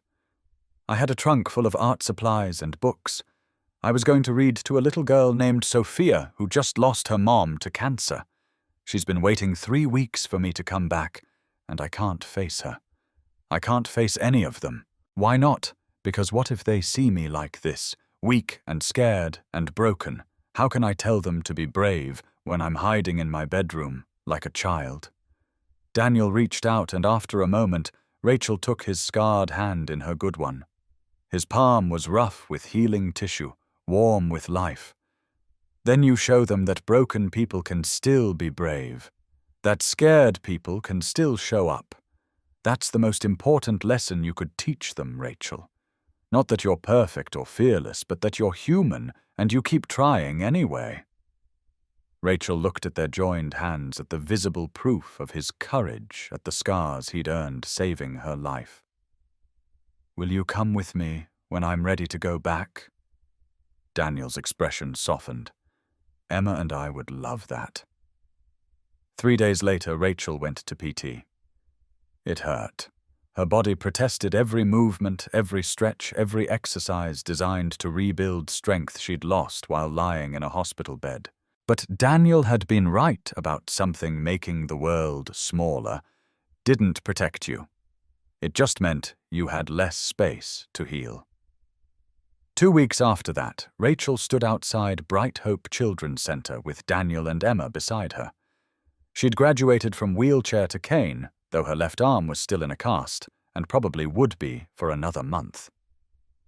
The building looked exactly the same as it had before the accident, bright murals painted on brick walls, the sound of children playing in the yard.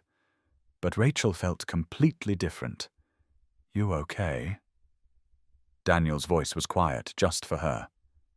"No. But I'm here anyway." Emma took Rachel's free hand, her small fingers wrapping around Rachel's with surprising strength. "That's brave," she said matter-of-factly. "Doing stuff even when you're scared." Patricia Washington, the shelter's director, met them at the door. Her eyes filled with tears when she saw Rachel. "Welcome back, honey. We've missed you." Inside the reading circle gathered 10 children ages 5 through 12, some shy, some eager, all of them carrying the weight of loss in their eyes. Rachel recognized a few faces kids she'd been reading to for months before the accident. Others were new, fresh grief written in the way they held themselves. "This is my friend Daniel." Rachel said, her voice steadier than she felt. "He's very brave. And this is his daughter Emma, who understands what you're all feeling." Emma waved shyly, then sat down among the children with no fear, no judgment, no sense that she was different from them in any meaningful way. A girl about Emma's age leaned over. "I'm Lily. Did your mum die too?" Emma nodded. 2 years ago. Her brain got sick. My dad died in a car crash." Lily's voice was barely a whisper. "That's really hard," Emma said, taking Lily's hand with the casual intimacy of children who recognized kindred spirits. "But my daddy says we can be sad and still have happy days. It doesn't mean we're forgetting them. It just means we're learning to carry the missing." Lily leaned against Emma's shoulder, and Rachel had to look away, her throat tight with emotion. This was why she did this work. This moment right here, when children who felt alone discovered they weren't, when shared pain became shared healing. Rachel opened the book she'd brought, a story about strong women who'd changed the world, and began to read. Her voice wavered at first, but grew stronger with each page. The children hung on every word, some sitting on the floor, some in volunteers' laps. Emma in the middle with her arm around Lily. Daniel stood in the back, helping kids who struggled with the craft project that followed. His scarred hands worked slowly but surely, showing them how to glue construction paper, how to draw self-portraits, how to write words when the letters got jumbled. A boy named Marcus, maybe 9 years old, asked, "Did you get hurt?" "Being a hero. I got hurt helping someone who needed help," Daniel said carefully. "And yeah, it hurts sometimes. But it reminds me why scars are important. Why? Because they're proof we survived something hard. They're proof we're still here." Marcus looked at his own hands, small and unmarked. "I have scars too. You just can't see them." "I know, buddy." Daniel's voice was gentle. "We all do." As they were leaving, Lily caught up to Emma in the parking lot. "Do you think your mommy's proud of you?" Emma looked at her seriously, this girl who'd become a friend in the space of an afternoon. "I think she's proud I'm trying, even when I'm sad, even when you're sad, especially then." Emma said it with complete certainty, because being sad means we loved them, and love never stops, even when people go to heaven. Lily hugged Emma tight, both of them crying, but the healing kind of crying, the kind that washed away some of the hurt, instead of adding to it. In the car, Emma was quiet for a long time. Then Daddy, Yeah, sweetheart, I think helping people makes the sad smaller. How so? Because when you see other people are sad too, you know you're not alone. And when you help them feel better, it helps you feel better too. That's what love does, right? Makes more love. Daniel glanced at Rachel in the passenger seat. She was crying silently, tears streaming down her face. But she was smiling too. Yeah, baby, he said, his own voice thick. That's exactly what love does. That night, Emma drew a picture of the reading circle. All the kids holding hands with a rainbow over them. The caption read, "We help each other heal." Daniel taped it to the wall next to Laura's photo, next to the height marks, next to all the other evidence that their small family was growing in ways he'd never anticipated. Rachel texted him later. "Thank you for today, for making me go, for reminding me why this matters." He typed back, "Thank you for teaching Emma that broken doesn't mean beyond repair." Because that was the truth. They were all learning, wasn't it? That courage looked like showing up even when you were terrified. That healing happened in community, not isolation. That sometimes the people we save end up saving us right back. And that love, real love, didn't make you smaller or demand perfection. It just kept expanding, creating space for more light, more hope, more connection than you ever thought possible. 2 months after the accident, Robert Bennett invited Daniel to his office. Not for business he'd specified over the phone. For coffee. Man to man. Daniel arrived to find not the imposing CEO in the tailored suit, but a father in shirt sleeves with photos spread across his desk. Robert looked older without the armor of executive presentation, more vulnerable, more human. "My wife, Margaret," Robert said, gesturing to the pictures. One showed a beautiful woman with Rachel's eyes laughing at the camera. Another showed her with teenage Rachel, both of them at the beach, arms around each other. She died when Rachel was 15. Pancreatic cancer. 6 months from diagnosis to... He couldn't finish the sentence. Daniel understood. Some endings were too hard to say out loud. "I'm sorry." Robert looked up and Daniel could see the weight of a decade of grief in his eyes. "I threw myself into work. Told myself I was doing it for Rachel to secure her future, to make sure she'd never want for anything." His laugh was bitter, self-aware. What I was really doing was running from grief. And Rachel grew up with a father who was physically present, but emotionally absent. He opened a drawer and pulled out a flask, poured coffee from a French press that sat on a side table, then seemed to think better of it, and added a splash of whiskey to his own cup. Daniel shook his head when offered the bottle. "The morning of Rachel's accident, we'd had a fight." Robert's voice was steady, but Daniel could hear the pain underneath. "I told her she was wasting her education on charity work with children, that she should be focusing on the family business, learning to take over when I retire, that helping grieving kids wasn't a career, it was a hobby." Robert met Daniel's eyes directly. "She left angry. And then I got the call that she'd been in an accident. For 10 minutes while I drove to the hospital, I thought I'd lost her. 10 minutes of imagining a world without my daughter in it. 10 minutes of regretting every harsh word, every missed dinner, every time I'd prioritized a meeting over her life." Daniel thought about his own last words to Emma that morning before the accident. "Love you to the moon." Thank God they'd been words of love. Thank God that if the worst had happened, Emma would have known. 10 minutes of bargaining with whatever higher power might be listening. Robert continued, "Promising I'd be a better father if I just got another chance. Promising I'd tell her I was proud that I was wrong, that her work mattered more than any quarterly earnings report." He took a long drink of his coffee. "You gave me that chance, Daniel. You gave me the opportunity to keep those promises. I just did what needed doing." "No." Robert's voice was firm. "You did what most people wouldn't have. You risked leaving your daughter an orphan to save a stranger. That's not just doing what needs doing.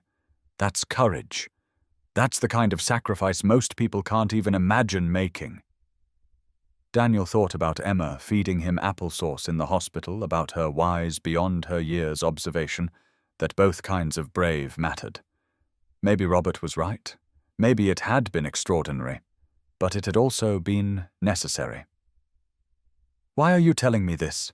Daniel asked. "Because I want you to understand what you gave back to me." Robert stood and walked to the window looking out over the Denver skyline. "I've spent 10 years building this company, making money, acquiring assets, beating competitors. I told myself it was for Rachel, that I was creating a legacy for her." He turned back to Daniel. "But what I was really doing was avoiding the hard work of actually being her father, of being present, of listening to her dreams instead of imposing my own, of letting her be who she wanted to be instead of who I needed her to be. And now I'm trying to be the father she deserves, the father I should have been all along." Robert returned to his desk, pulled out a leather-bound folder. "This is the framework for the Laura Morrison Memorial Scholarship. I want you to look it over. Make sure it's what your wife would have wanted." Daniel took the folder with hands that were steadier now, healing more each day. Inside was a detailed plan. Scholarships for children who'd lost parents, grief counseling, support groups, mentorship programs. It was comprehensive and thoughtful, and exactly the kind of thing Laura would have loved. "She would have loved this," Daniel said, his voice thick with emotion. "Then help me make it happen." Robert leaned forward, his executive focus returning, but tempered now with genuine warmth. "You know what these families need. You've lived it. Be our voice for this. Help me turn my gratitude and my regret into something that honors your wife's memory and helps others." Daniel thought about Emma at the shelter taking Lily's hand. About Rachel reading to children who'd lost parents, using her own near-death experience to help others heal. About the way courage and kindness created ripples that spread farther than anyone could see. "I'll do it, but on one condition. Name it. We do this right." Daniel's voice was firm. Not as some corporate PR initiative. Not as a way to make you feel better about being a distant father. We do it because these kids need real help, and we're in a position to provide it. Robert smiled, and it transformed his face, made him look 10 years younger. "I wouldn't want it any other way." They spent the next hour going over details. Daniel shared stories about the first year after Laura died, about the support groups that had helped and the ones that hadn't, about what Emma had needed and what well-meaning people had gotten wrong. Robert listened, actually listened, taking notes and asking questions that showed he was thinking about implementation, not just concept. As Daniel prepared to leave, Robert stopped him at the door. "Can I tell you something?" "Of course. I've been successful by any conventional measure. Made millions, built a company, earned respect in my industry. But watching you with Emma, seeing how you've raised her despite your grief, seeing the kind of father you've managed to be even when your world fell apart." Robert's voice caught. "You're more successful than I'll ever be. You've raised a daughter who's kind and brave and knows she's loved. That's worth more than any empire I could build." Daniel didn't know what to say to that, so he simply nodded. "Teach me," Robert said. "Not the business stuff. You'll learn that easily enough. Teach me how to be present, how to show up, how to be the kind of father Rachel deserves. I'm not sure I'm qualified to teach anyone anything. You saved my daughter's life.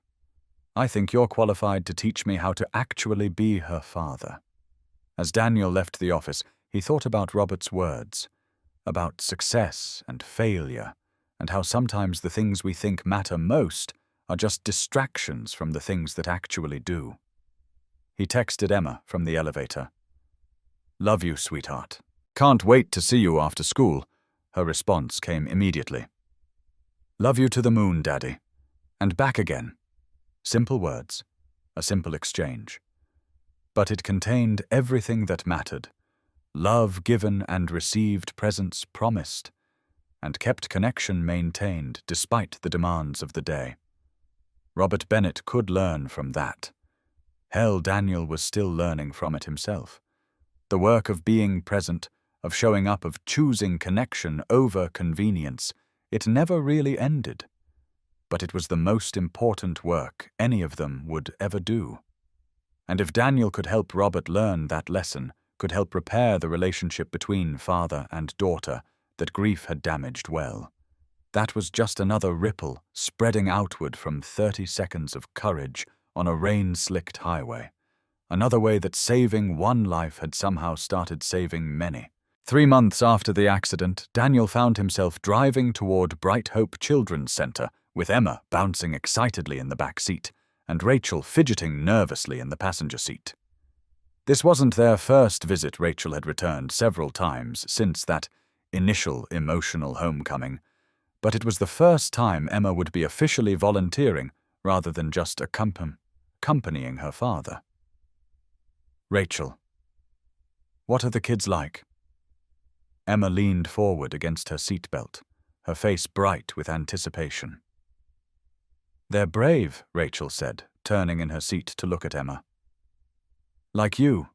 They're dealing with really hard things, but they keep showing up. Keep trying. Keep hoping. Even though they're sad. Especially because they're sad. Being sad takes courage, too. Emma absorbed this, her expression thoughtful. I was really sad when Mommy died. Did that make me brave? The bravest, Rachel said firmly. And that's why I think you're going to be amazing at this. The center sat on a quiet street in a neighborhood that had seen better days but was slowly recovering. The building itself was old brick, probably a school once, with bright murals painted by volunteers covering the worn exterior. Children's laughter drifted from the playground in back, a sound that seemed almost miraculous given the grief these kids carried. Patricia Washington met them at the door, her warm smile welcoming and genuine. Rachel. And you must be the famous Emma. Patricia knelt down to Emma's level. Your dad told me you're going to help us today, if that's okay. Emma's confidence wavered slightly in the face of this new situation. It's more than okay. It's wonderful. Patricia stood and led them inside. We have about 15 kids here today, ages 5 to 13. All of them have lost at least one parent. Some have lost both and are being raised by grandparents or other family. They're good kids, but they're hurting. Be patient with them. Be honest. And most importantly, be yourself. The main room had been transformed since Daniel's last visit. New bookshelves lined one wall, donated by Paramount Technologies. Comfortable seating areas invited quiet reading. An art corner overflowed with supplies. Everything designed to create a space where grieving children could just be children for a few hours. The kids were gathered in a circle on colorful floor cushions. Some looked curious about the newcomers. Others seemed withdrawn, lost in their own internal worlds. Daniel recognized Lily immediately, the girl who'd befriended Emma on that first visit. Her face lit up when she saw them. Emma, you came back. I promised I would, Emma said simply, moving to sit beside Lily without hesitation. She pulled her backpack off and started unpacking items she'd brought: her rock collection, a photo album, some of her favorite books. Daniel watched his daughter with a mixture of pride and amazement. She had no training in grief counseling, no expertise in child psychology. She was just an 8-year-old who'd survived something terrible and was willing to share that survival with others. Rachel settled into the reading chair at the front of the circle. Today I brought a story about brave people who faced really hard things. But before we start, does anyone want to share something? Something good that happened this week, or something hard you're dealing with, or just anything you want to talk about? A small boy, maybe 6 years old, raised his hand. I had a good dream about my mama. She was smiling at me. That's beautiful, Marcus. Rachel's voice was gentle. Those dreams are gifts, aren't they? Another child. A girl about 10 spoke up. I got mad at my teacher because she said to make Mother's Day cards, and I don't have a mother anymore, and it made me really angry. That makes sense, Rachel said. Did you tell your teacher how you felt? No. I just went to the bathroom and cried. Emma raised her hand. Rachel nodded at her. At my school, I told my teacher about my mom dying. And now when they do stuff for Mother's Day, she lets me make cards for my dad instead. Or for my mom in heaven. Maybe you could tell your teacher that you need something different. The girl looked at Emma with something like hope in her eyes. You think that would work? It worked for me, Emma said. Teachers want to help. Sometimes they just don't know how. Daniel felt his chest tighten. When had his daughter learned to articulate these things? When had she developed this wisdom about navigating grief in a world that wasn't always equipped to handle it? Rachel read her story, her voice strong and clear. The children listened raptly, occasionally asking questions or making observations. After the story, they broke into smaller groups for activities. Emma gravitated to the art corner with Lily and 2 other girls. Daniel found himself helping a 13-year-old boy named Jordan with a woodworking project. The kid was building a small box, struggling with the corners. Here, let me show you. Daniel demonstrated his scarred hands, moving slowly but surely. You want to measure twice, cut once. And don't worry if it's not perfect. Perfect is boring anyway. How'd you get those scars? Jordan asked, the blunt curiosity of teenagers who hadn't yet learned to dance around difficult questions. Pulled someone out of a burning car. Got hurt in the process. Jordan studied him. Was it worth it? Daniel thought about Rachel, about Emma volunteering at this shelter, about the scholarship fund, and all the ripples spreading outward from that one choice. Yeah, it was worth it.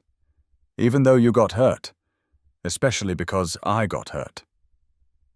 Daniel met the boy's eyes. Because now my daughter knows that helping people matters more than staying safe. And that's a lesson worth some scars. Jordan was quiet for a moment, then went back to work on his box with renewed focus.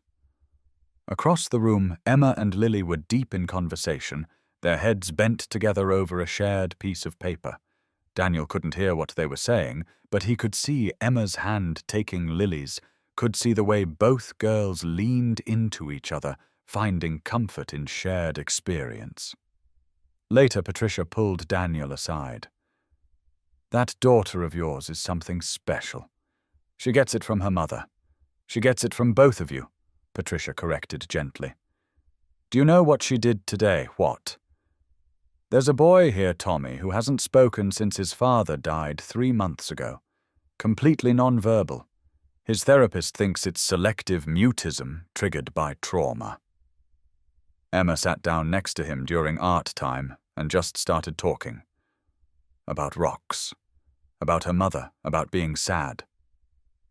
And you know what Tommy did? Daniel shook his head. He picked up a crayon and started drawing. First time he's engaged with any activity in weeks. Patricia's eyes were bright with tears. Your daughter has a gift, Daniel. She doesn't try to fix anyone. She just sits with them in their pain. That's rare, even in trained therapists. As they prepared to leave, Lily caught up to Emma in the parking lot. Will you come back? Every week, Emma promised. If my dad says it's okay. It's okay, Daniel said immediately. Lily hugged Emma fiercely. Thank you for being my friend, for understanding. That's what friends do, Emma said simply. In the car, Emma was quiet for a long time. Rachel had ridden with Patricia to discuss expanding the program, so it was just father and daughter in the comfortable silence they'd perfected over 2 years of navigating grief together. Daddy Emma's voice was small. Yeah, sweetheart. Is it okay that I feel happy here? Even though all those kids are so sad. Daniel glanced at her in the rearview mirror. Why wouldn't it be okay? Because... Emma struggled with the words. Because I'm happy I can help them and Mommy can't help anymore because she's in heaven. Does that mean I'm replacing her? Oh, baby. Daniel pulled into a parking lot so he could turn around and look at her properly. You're not replacing Mommy. You're honoring her. By being the kind of person she raised you to be. By helping others the way she always helped others. You think she'd be proud? I know she would be. Emma nodded, satisfied. Then I want to keep doing it. Coming here. Helping. Making the sad smaller for other kids like me. Daniel felt tears prick his eyes. Me too. Sweetheart, me too. That night, Emma drew another picture. This one showed the reading circle at the shelter, all the children holding hands with the sun shining above them. The caption read, "Sometimes the best way to heal is to help someone else heal." Daniel taped it to the growing gallery on their wall, next to Laura's photo, next to all the other evidence that pain didn't have to be the end of the story. That sometimes the worst things led to the best things. That courage and compassion created light even in the darkest places. Rachel texted him later. Patricia said Emma was amazing today. Thank you for sharing her with us. Thank you for giving her a place to share her gifts. Daniel typed back. Because that was the truth of it, wasn't it? Emma had always been kind, had always been wise beyond her years, but the shelter gave her a place to use those gifts, to transform her own pain into something that helped others. And in helping others, she was healing herself. They all were. One child at a time, one story shared, one hand held, one moment of understanding that reminded everyone involved that they weren't alone in their grief. Laura would have loved this, Daniel thought, looking at his daughter's drawing. She would have been so proud of Emma, so proud of all of them.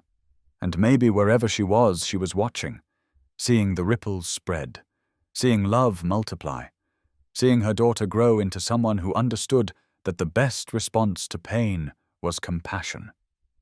That was Laura's legacy, not in buildings or bank accounts, but in the kind hearts of the people she'd loved and the children those people helped heal. Thursday dinners had become tradition. Rachel arrived at 6 o'clock every week, always bringing yellow flowers that reminded her of her mother's garden, and Emma would bounce to the door with barely contained excitement. They'd been doing this for 3 months now, and the routine had settled into something comfortable, something that felt less like obligation and more like family. Tonight, Daniel and Rachel worked side by side in the small kitchen while Emma set the table with careful precision. She knew which plate Rachel preferred, the blue one with painted flowers. She knew Rachel liked her water with lemon. These small acts of attention that children notice and remember. You've gotten better at cooking, Rachel observed. Watching Daniel stir sauce with hands that worked better each week. The scars were still visible, probably always would be, but function had returned enough that he could grip and chop and measure without frustration. Had to. Emma was getting tired of pizza and cereal. Rachel laughed. Laura was the cook. Laura was everything. Daniel's smile was wistful but not painful. She could make anything. Complicated recipes from memory, perfect every time. He paused, remembering. I miss her laugh most, I think. She had this ridiculous snort when something really got her, and it would make everyone else laugh too. My mom had a laugh like that, Rachel said softly. She reached past Daniel for the salt, their shoulders brushing in the small space. Margaret could light up a whole room. Even when she was sick, even during chemo, she'd find things to laugh about. What do you miss most? Her wisdom. Rachel's voice caught slightly. She always knew the right thing to say. When I was struggling with school or friends or just life, she'd have this way of cutting through all my anxiety and getting to the truth. I'd give anything to talk to her now, to tell her about the accident, about my work at the shelter, about all of this. She'd be proud of you, Daniel said. How do you know? Because you're using your second chance to help others. That's what parents dream their kids will do. Not just survive, but thrive in a way that makes the world better. They carried food to the table where Emma was arranging napkins in elaborate fans she'd seen in a YouTube video. Everything had to be perfect, had to be special, because this was their family dinner. And family dinners mattered. Over pasta and salad and bread that was only slightly burned, Emma chatted about school, about the science project she was planning, about her friend who was moving away, about the book she was reading that had a character who reminded her of Rachel. After Emma was tucked in bed, her latest drawing taped to the wall and her stuffed rabbit secure in her arms, Daniel and Rachel sat on the couch with coffee in their hands. This was Daniel's favorite part of Thursday, these quiet conversations after Emma slept when they could talk about things too heavy for 8-year-old ears. "I got into a fight with my dad today," Rachel said, her voice tight with frustration. "About what he wants me to join the company, officially. Says I've proven myself with the scholarship program and the shelter partnerships, and now it's time to take on real responsibility." "And you don't want to—" "I don't know what I want." Rachel set her coffee down, her hands restless. "Part of me thinks he's right. That I could do more good with institutional resources behind me. But another part feels like I'd be giving up the work I actually care about for the work he thinks I should care about." Daniel thought about his own transition from maintenance supervisor to facilities director, about how terrified he'd been that accepting the promotion would somehow mean betraying who he was. "What does your gut say?" "My gut says I'm scared. Scared of disappointing him again. Scared of choosing wrong. Scared of waking up in 10 years and realizing I've built a life I don't actually want." "That's a lot of scared." Rachel laughed, but it came out shaky. "You know what the therapist I'm seeing said? She said I'm still processing the trauma of the accident, that near-death experiences can make you question everything about your life, about your choices, about who you want to be." "Is she right?" "Probably." Rachel pulled her knees up to her chest, making herself smaller. "I keep thinking about those 30 seconds before you pulled me out. I was conscious for some of it, trapped and terrified, and convinced I was going to die. And all I could think was that I'd wasted so much time. On things that didn't matter. On making my father happy instead of making myself happy." She looked at Daniel with eyes that held too much understanding for someone who'd lived 26 years. "You risked your life for me. You almost left Emma an orphan. For what? So I could go back to wasting my second chance on corporate meetings and quarterly reports. Is that what you think you'd be doing? I don't know. That's the problem. I don't know if I'm running toward something that matters or away from something that scares me." Daniel thought about Laura, about the conversations they'd had about purpose and meaning, about building a life versus just living one. "What did you want to be when you were Emma's age?" Rachel smiled at the memory. "A therapist. I used to set up my stuffed animals in a circle and counsel them about their problems. My mom thought it was hilarious. So you've always wanted to help people. Always. But then my mum died and my dad needed me. And somewhere along the way, helping people became about making him happy instead of following my own path." "Maybe it can be both," Daniel suggested. "Maybe you don't have to choose between your father's approval and your own purpose. Maybe there's a way to do meaningful work within the company structure. You think so? I think you're smart enough to figure it out. And brave enough to demand what you need rather than just accepting what you're offered."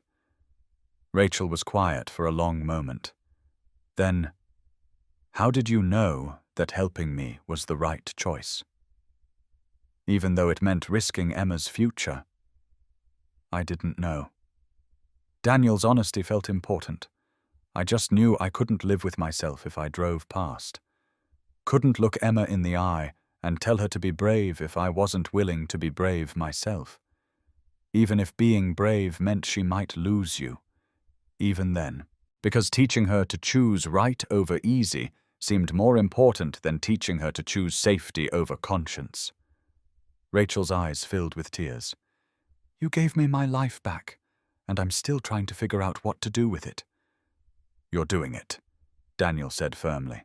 Every Thursday you come here and have dinner with us. Every week you show up at the shelter and read to kids who need to see that broken adults can still be whole. Every day you choose to keep living instead of just surviving.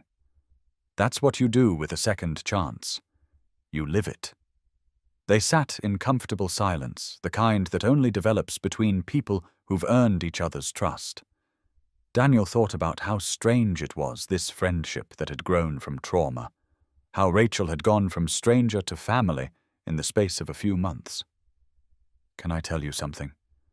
Rachel asked. Anything. I was so lost before the accident. Had everything felt nothing, going through the motions of life without actually living. She paused, gathering courage. Then I woke up in that hospital and learned a stranger had risked everything for me, and it broke something open. Made me realize I'd been wasting my life, playing it safe, never taking risks because I was so afraid of disappointing my father or failing or just being human. And now I'm terrified. But I'm also alive in a way I wasn't before. Like the accident burned away all the parts of me that were just performing, and what's left is rawer but more real. Daniel understood exactly what she meant. That's how I felt after Laura died. Like grief stripped away everything superficial and left only what actually mattered. Is that why we work? Rachel's voice was quiet. Why we understand each other, because we both know what it's like to be broken and have to figure out how to rebuild, maybe. Or maybe some people are just meant to be in each other's lives, meant to help each other heal, meant to remind each other that broken doesn't mean beyond repair. The sound of small feet on the hallway floor interrupted them. Emma appeared in her pajamas, dragging her rabbit behind her, sleep-tousled and adorable. Can't sleep. Had a dream, Emma said, climbing onto the couch between them. Not a bad one. A good one. About Mummy. Yeah, Daniel pulled her close. What was she doing? She was smiling. At you and Rachel and me. And she said to tell you she's proud. Emma yawned, already drifting back toward sleep. Said you're doing good, all of us. Rachel wiped tears from her eyes. After Emma had fallen asleep between them, she whispered, Do you believe that? That Laura's really proud. Yeah, Daniel said, his voice thick with emotion. I really do. Because what else could you believe when your 8-year-old delivered messages of approval from beyond? When the work you were doing felt right in your bones, when broken people were finding ways to heal together. Rachel eventually left, driving home under stars that seemed brighter than usual. Daniel carried Emma back to bed, tucked her in with her rabbit, and stood for a long moment looking at the photos on her wall. Laura's laughing face, Emma's drawings of their growing family, the height marks that tracked growth and change and survival. We're doing okay, he whispered to Laura's picture. Me and Emma, Rachel and Robert, all the kids at the shelter. We're choosing courage over fear, connection over isolation, healing over hiding. I hope that's what you would have wanted. The photo didn't answer, but Daniel didn't need it to. He could feel Laura's presence in the choices he made, in the daughter they'd raised, in the life he was building from the ashes of loss. Some nights the grief was still overwhelming. Some days he still forgot for a moment that she was gone, and turned to tell her something before remembering.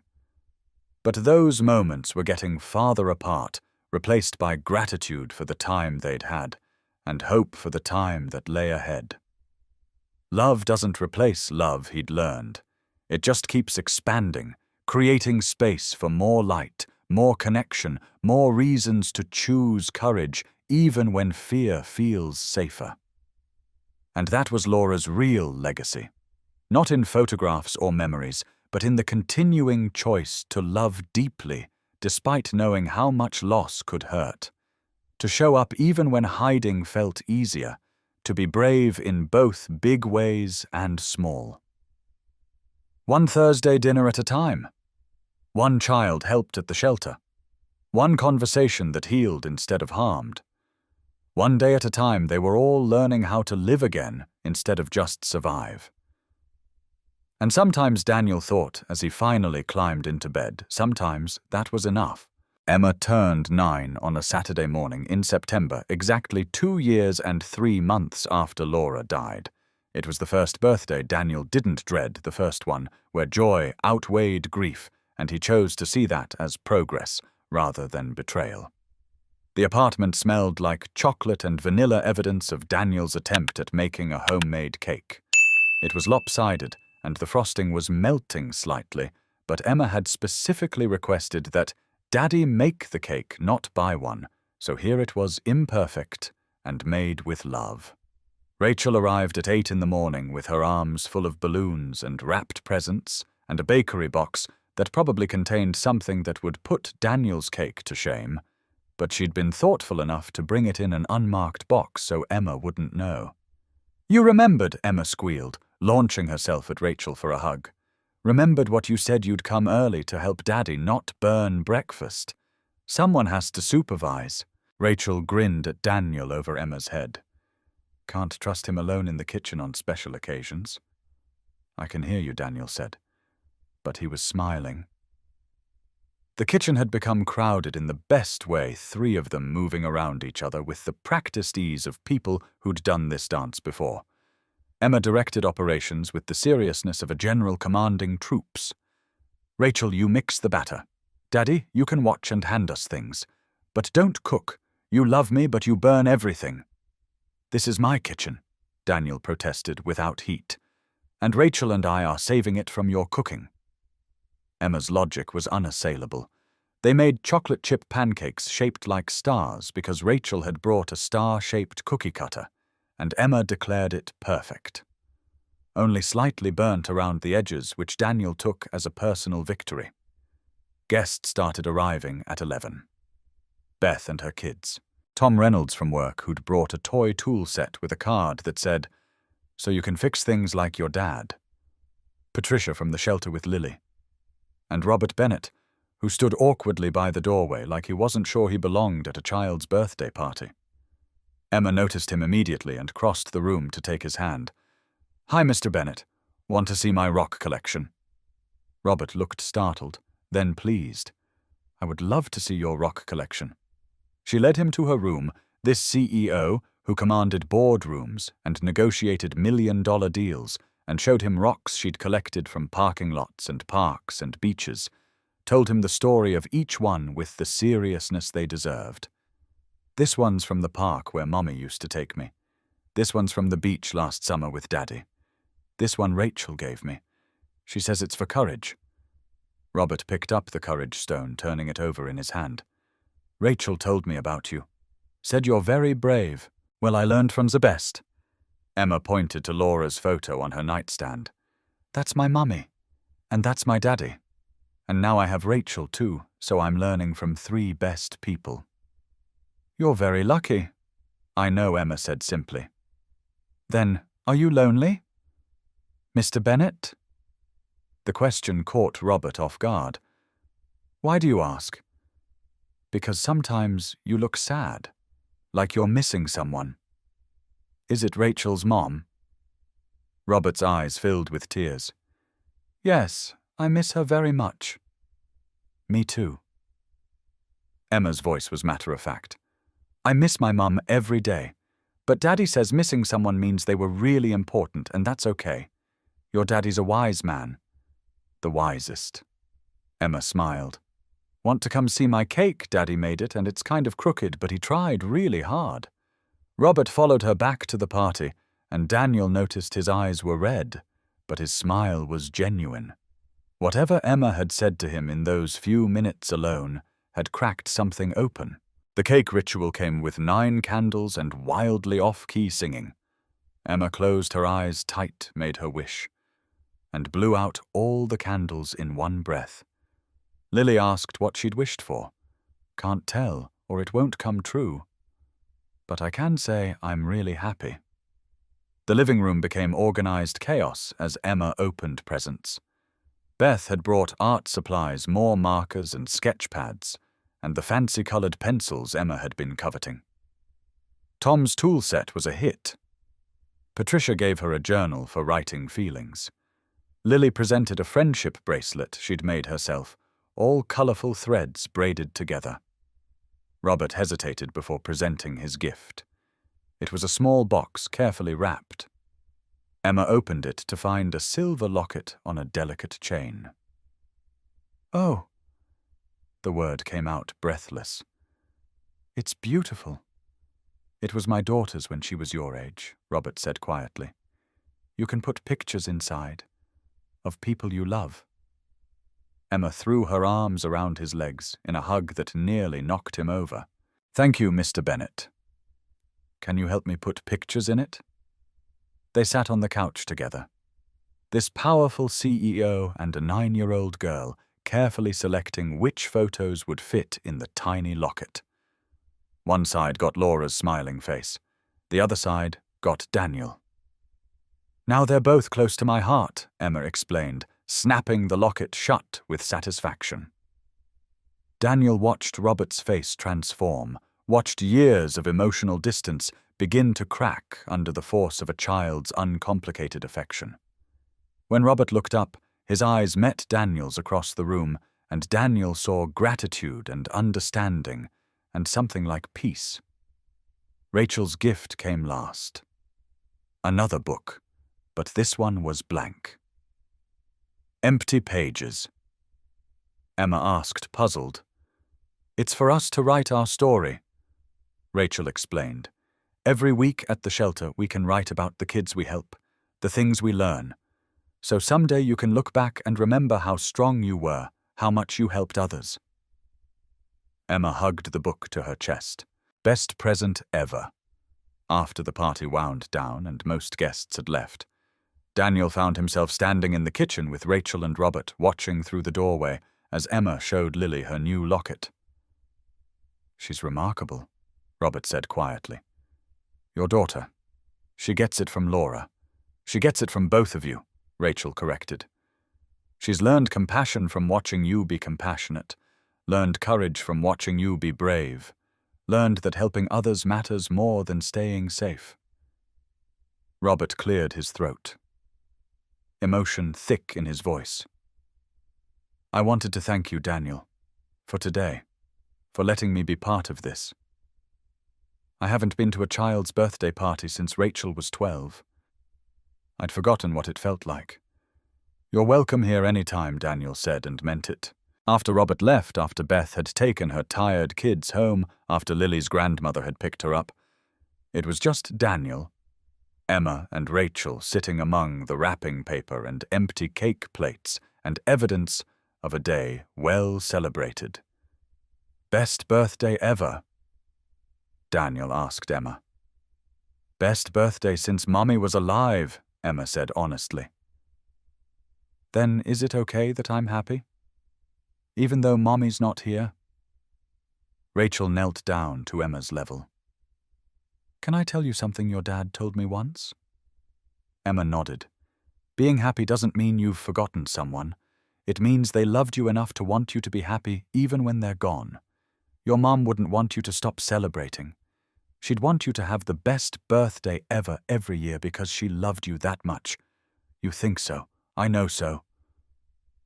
That night, after Rachel had gone home and Emma was asleep with her new locket around her neck, Daniel sat in the quiet living room surrounded by the happy chaos of the day. He pulled out his phone and looked at the photo he'd taken Emma blowing out her candles, her face bright with joy, surrounded by people who loved her. He sent it to Rachel with the text, "Thank you for today, for everything." Her response came quickly. "Thank you for letting me be part of your family, for teaching me what family means." Daniel looked at Laura's photo on the wall. "We did good today, didn't we?" Emma was happy, really genuinely happy. That's what you wanted, right? For her to have a childhood full of love and laughter and people who show up for her.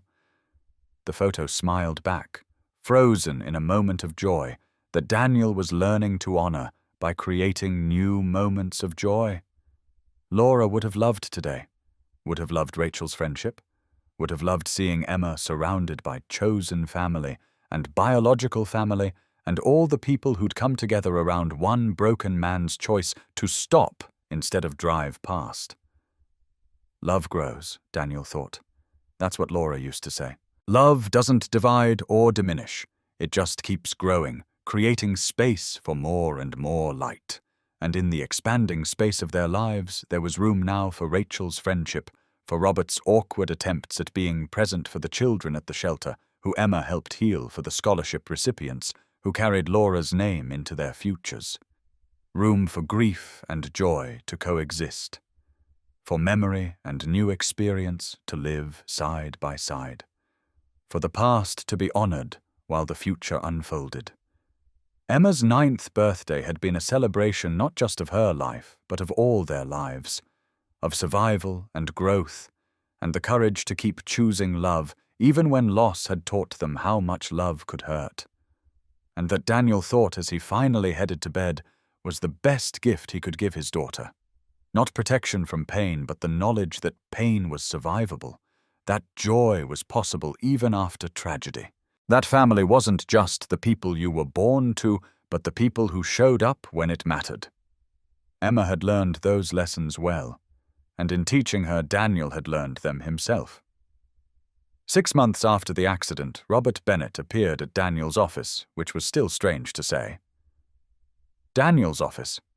He had an office now with a door and a window, and his name on a placard. Facilities Director. Some mornings he still expected to wake up and find it had all been a dream. "We need to talk," Robert said, and Daniel's stomach dropped with old instincts that said those words never led anywhere good. "Everything okay?" "Better than okay." Robert sat in the visitor's chair, looking less like a CEO and more like an excited father.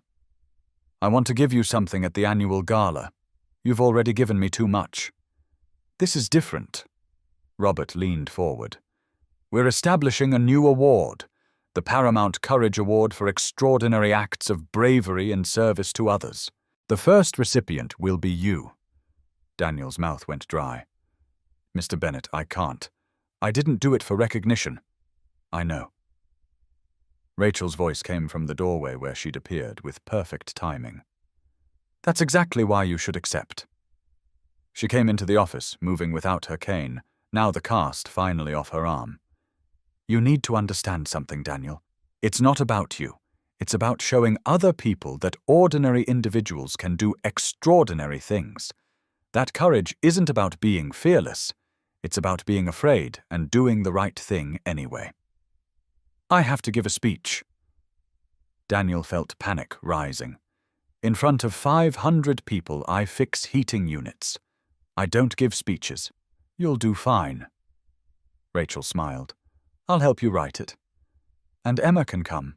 She'll want to see her dad get an award." At Emma's name, Daniel's resistance wavered.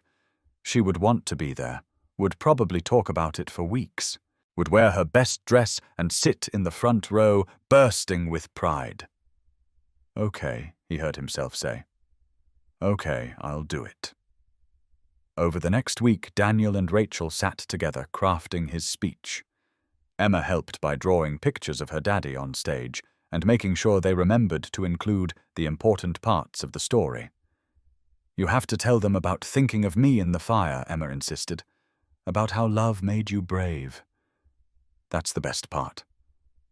Daniel tried to write something formal, something that sounded like what he imagined award acceptance speeches should sound like. Rachel kept crossing it out. "Just tell them the truth," she said. "Tell them you were scared.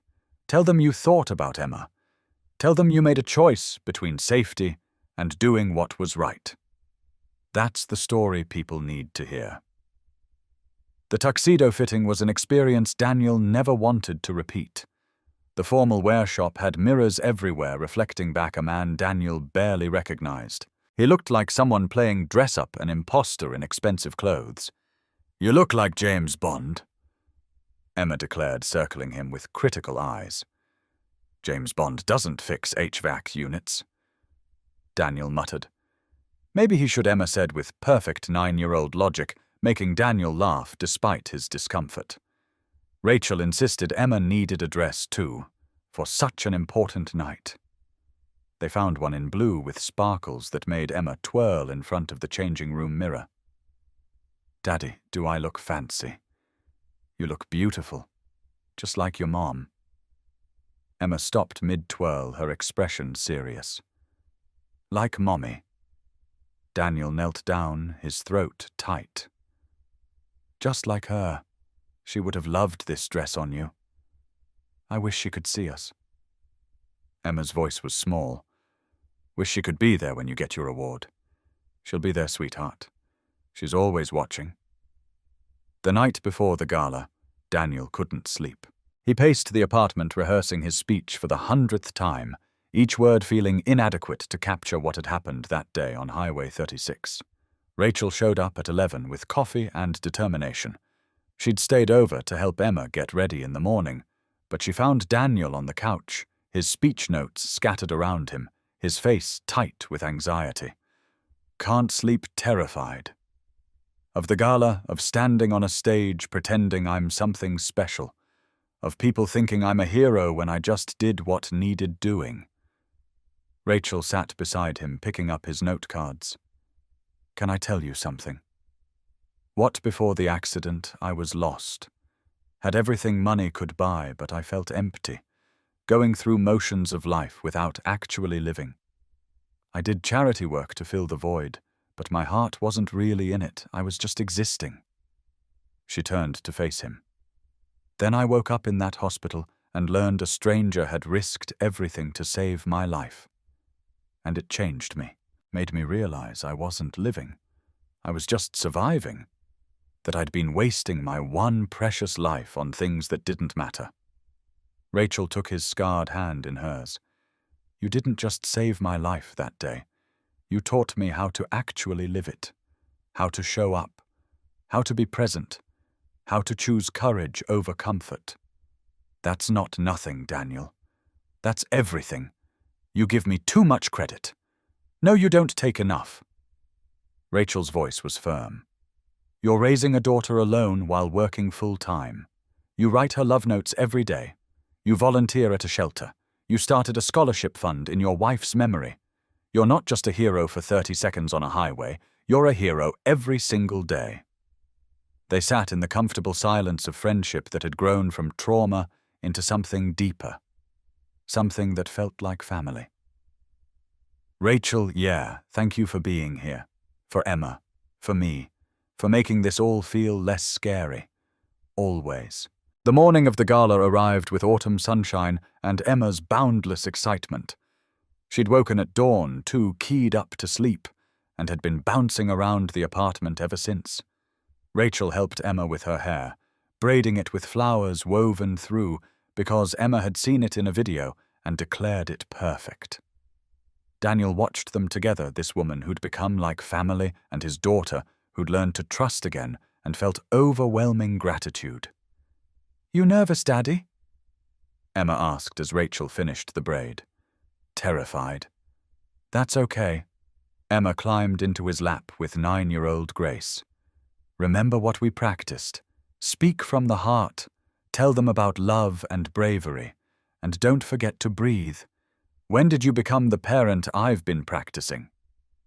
Emma's smile was pure mischief. The Denver Art Museum had been transformed for the gala, elegant in a way that made Daniel feel even more out of place. 500 people in evening gowns and tuxedos, champagne glasses catching the light. The elite of Denver's business community gathered to celebrate success. Daniel wanted to disappear, wanted to go back to his small apartment and his normal life and his anonymity. But Emma's hand was in his, her face bright with pride, and he couldn't let her down. Backstage waiting for his name to be called. Daniel's hands shook. Emma straightened his bow tie with the seriousness she brought to important tasks. "You ready for this?" "Not even a little bit." Emma's expression shifted to something older than her years. "Remember what we talked about. You're not doing this for you. You're doing it so other people know it's okay to be brave. That being scared doesn't mean you can't help." Rachel appeared with a folded piece of paper. "In case you forget what to say. But you won't need it because you already know." Daniel unfolded it, a single line in Rachel's handwriting. "You taught me that heroes are people who show up when it costs everything." He looked up at Rachel, at Emma, at these two people who'd become his anchor in the storm. "Okay, I can do this." The lights dimmed. Robert's voice carried across the ballroom, beginning to tell the story of the accident. The crash, the fire, the choice. The audience fell silent, hundreds of people listening to Daniel's worst and best moment laid bare. Emma slipped her hand into his. "Daddy, are you scared, terrified?" "That's okay. Heroes can be scared. That's what makes them brave. Like Mommy said, angels don't always have wings. Sometimes they just have brave hearts." Daniel's name was called. The applause started growing into a standing ovation that seemed to go on forever. But Daniel only had eyes for Emma, beaming with pride in the front row, and Laura's photo he'd tucked into his pocket, the woman who'd taught him that love means showing up even when you're terrified. He walked on stage to face 500 strangers and tell them the truth about courage, about fear, about the 30 seconds that had changed everything. And as the spotlight hit him, Daniel thought, "I can do this. For Emma, for Laura, for Rachel, for all the people who need to know that ordinary people can be extraordinary when it matters most." He stepped up to the podium, took a breath, and began to speak. The podium felt like an island. 500 faces stared up at Daniel, expectant and attentive, and for a moment his mind went completely blank. The speech he'd rehearsed 100 times evaporated like morning fog. Then he saw Emma in the front row, giving him a thumbs up with both hands, her face split wide with a grin. Beside her, Rachel nodded encouragement, and in his pocket, Laura's photo seemed to radiate warmth against his chest. Daniel took a breath and began. "6 months ago, I was driving to work, thinking about picking up my daughter from school, about what to make for dinner, about paying rent. Normal things, ordinary things. The kind of thoughts everyone has on an ordinary Tuesday morning. Then I saw a car crash, a silver Mercedes spinning out of control on Highway 36, and I had a choice. Drive past, get to work on time, stay safe, or stop." His voice steadied as he spoke. The audience leaned forward. "I thought about my daughter, Emma. She'd already lost her mother 2 years ago to a brain aneurysm. Sudden. No warning. One day Laura was here, the next she was gone. And Emma was 8 years old, alone in the world except for me." Daniel's hands gripped the podium edge. "I thought about what would happen if I stopped, if I went to help, and something went wrong. Emma would be an orphan, completely alone. And I almost drove past, almost chose safety. But then I thought about what my wife Laura would want me to teach our daughter. Would she want me to teach Emma that your own safety matters more than someone else's life, that you look away when people need help?" He shook his head. "Or would she want me to show Emma that love means showing up, even when you're terrified, especially when you're terrified?" Daniel looked directly at Emma. "My wife died 2 years ago, and for 2 years I've been trying to honor her memory by being the kind of father she'd be proud of, by teaching Emma to be kind, brave, compassionate, by showing her that the values we claim to hold actually matter when they're tested." That morning on Highway 36, I could hear Laura's voice telling me what mattered. Not my safety, but my daughter's character, the person she'll become, the lessons she'll carry, the kind of woman she'll grow into. He held up his scarred hands. I went into that fire thinking about you, sweetheart, praying I'd come home to you. And yes, I got hurt. Yes, I have scars. But these scars taught you something important. They taught you that helping people matters, that courage isn't the absence of fear, it's loving people more than you fear the consequences. Daniel's voice cracked slightly. That's the lesson your mother wanted you to learn. And I'd earn these scars 1,000 times to teach you that, to show you that when someone needs help, we don't calculate the cost. We just help. He turned to address the full audience.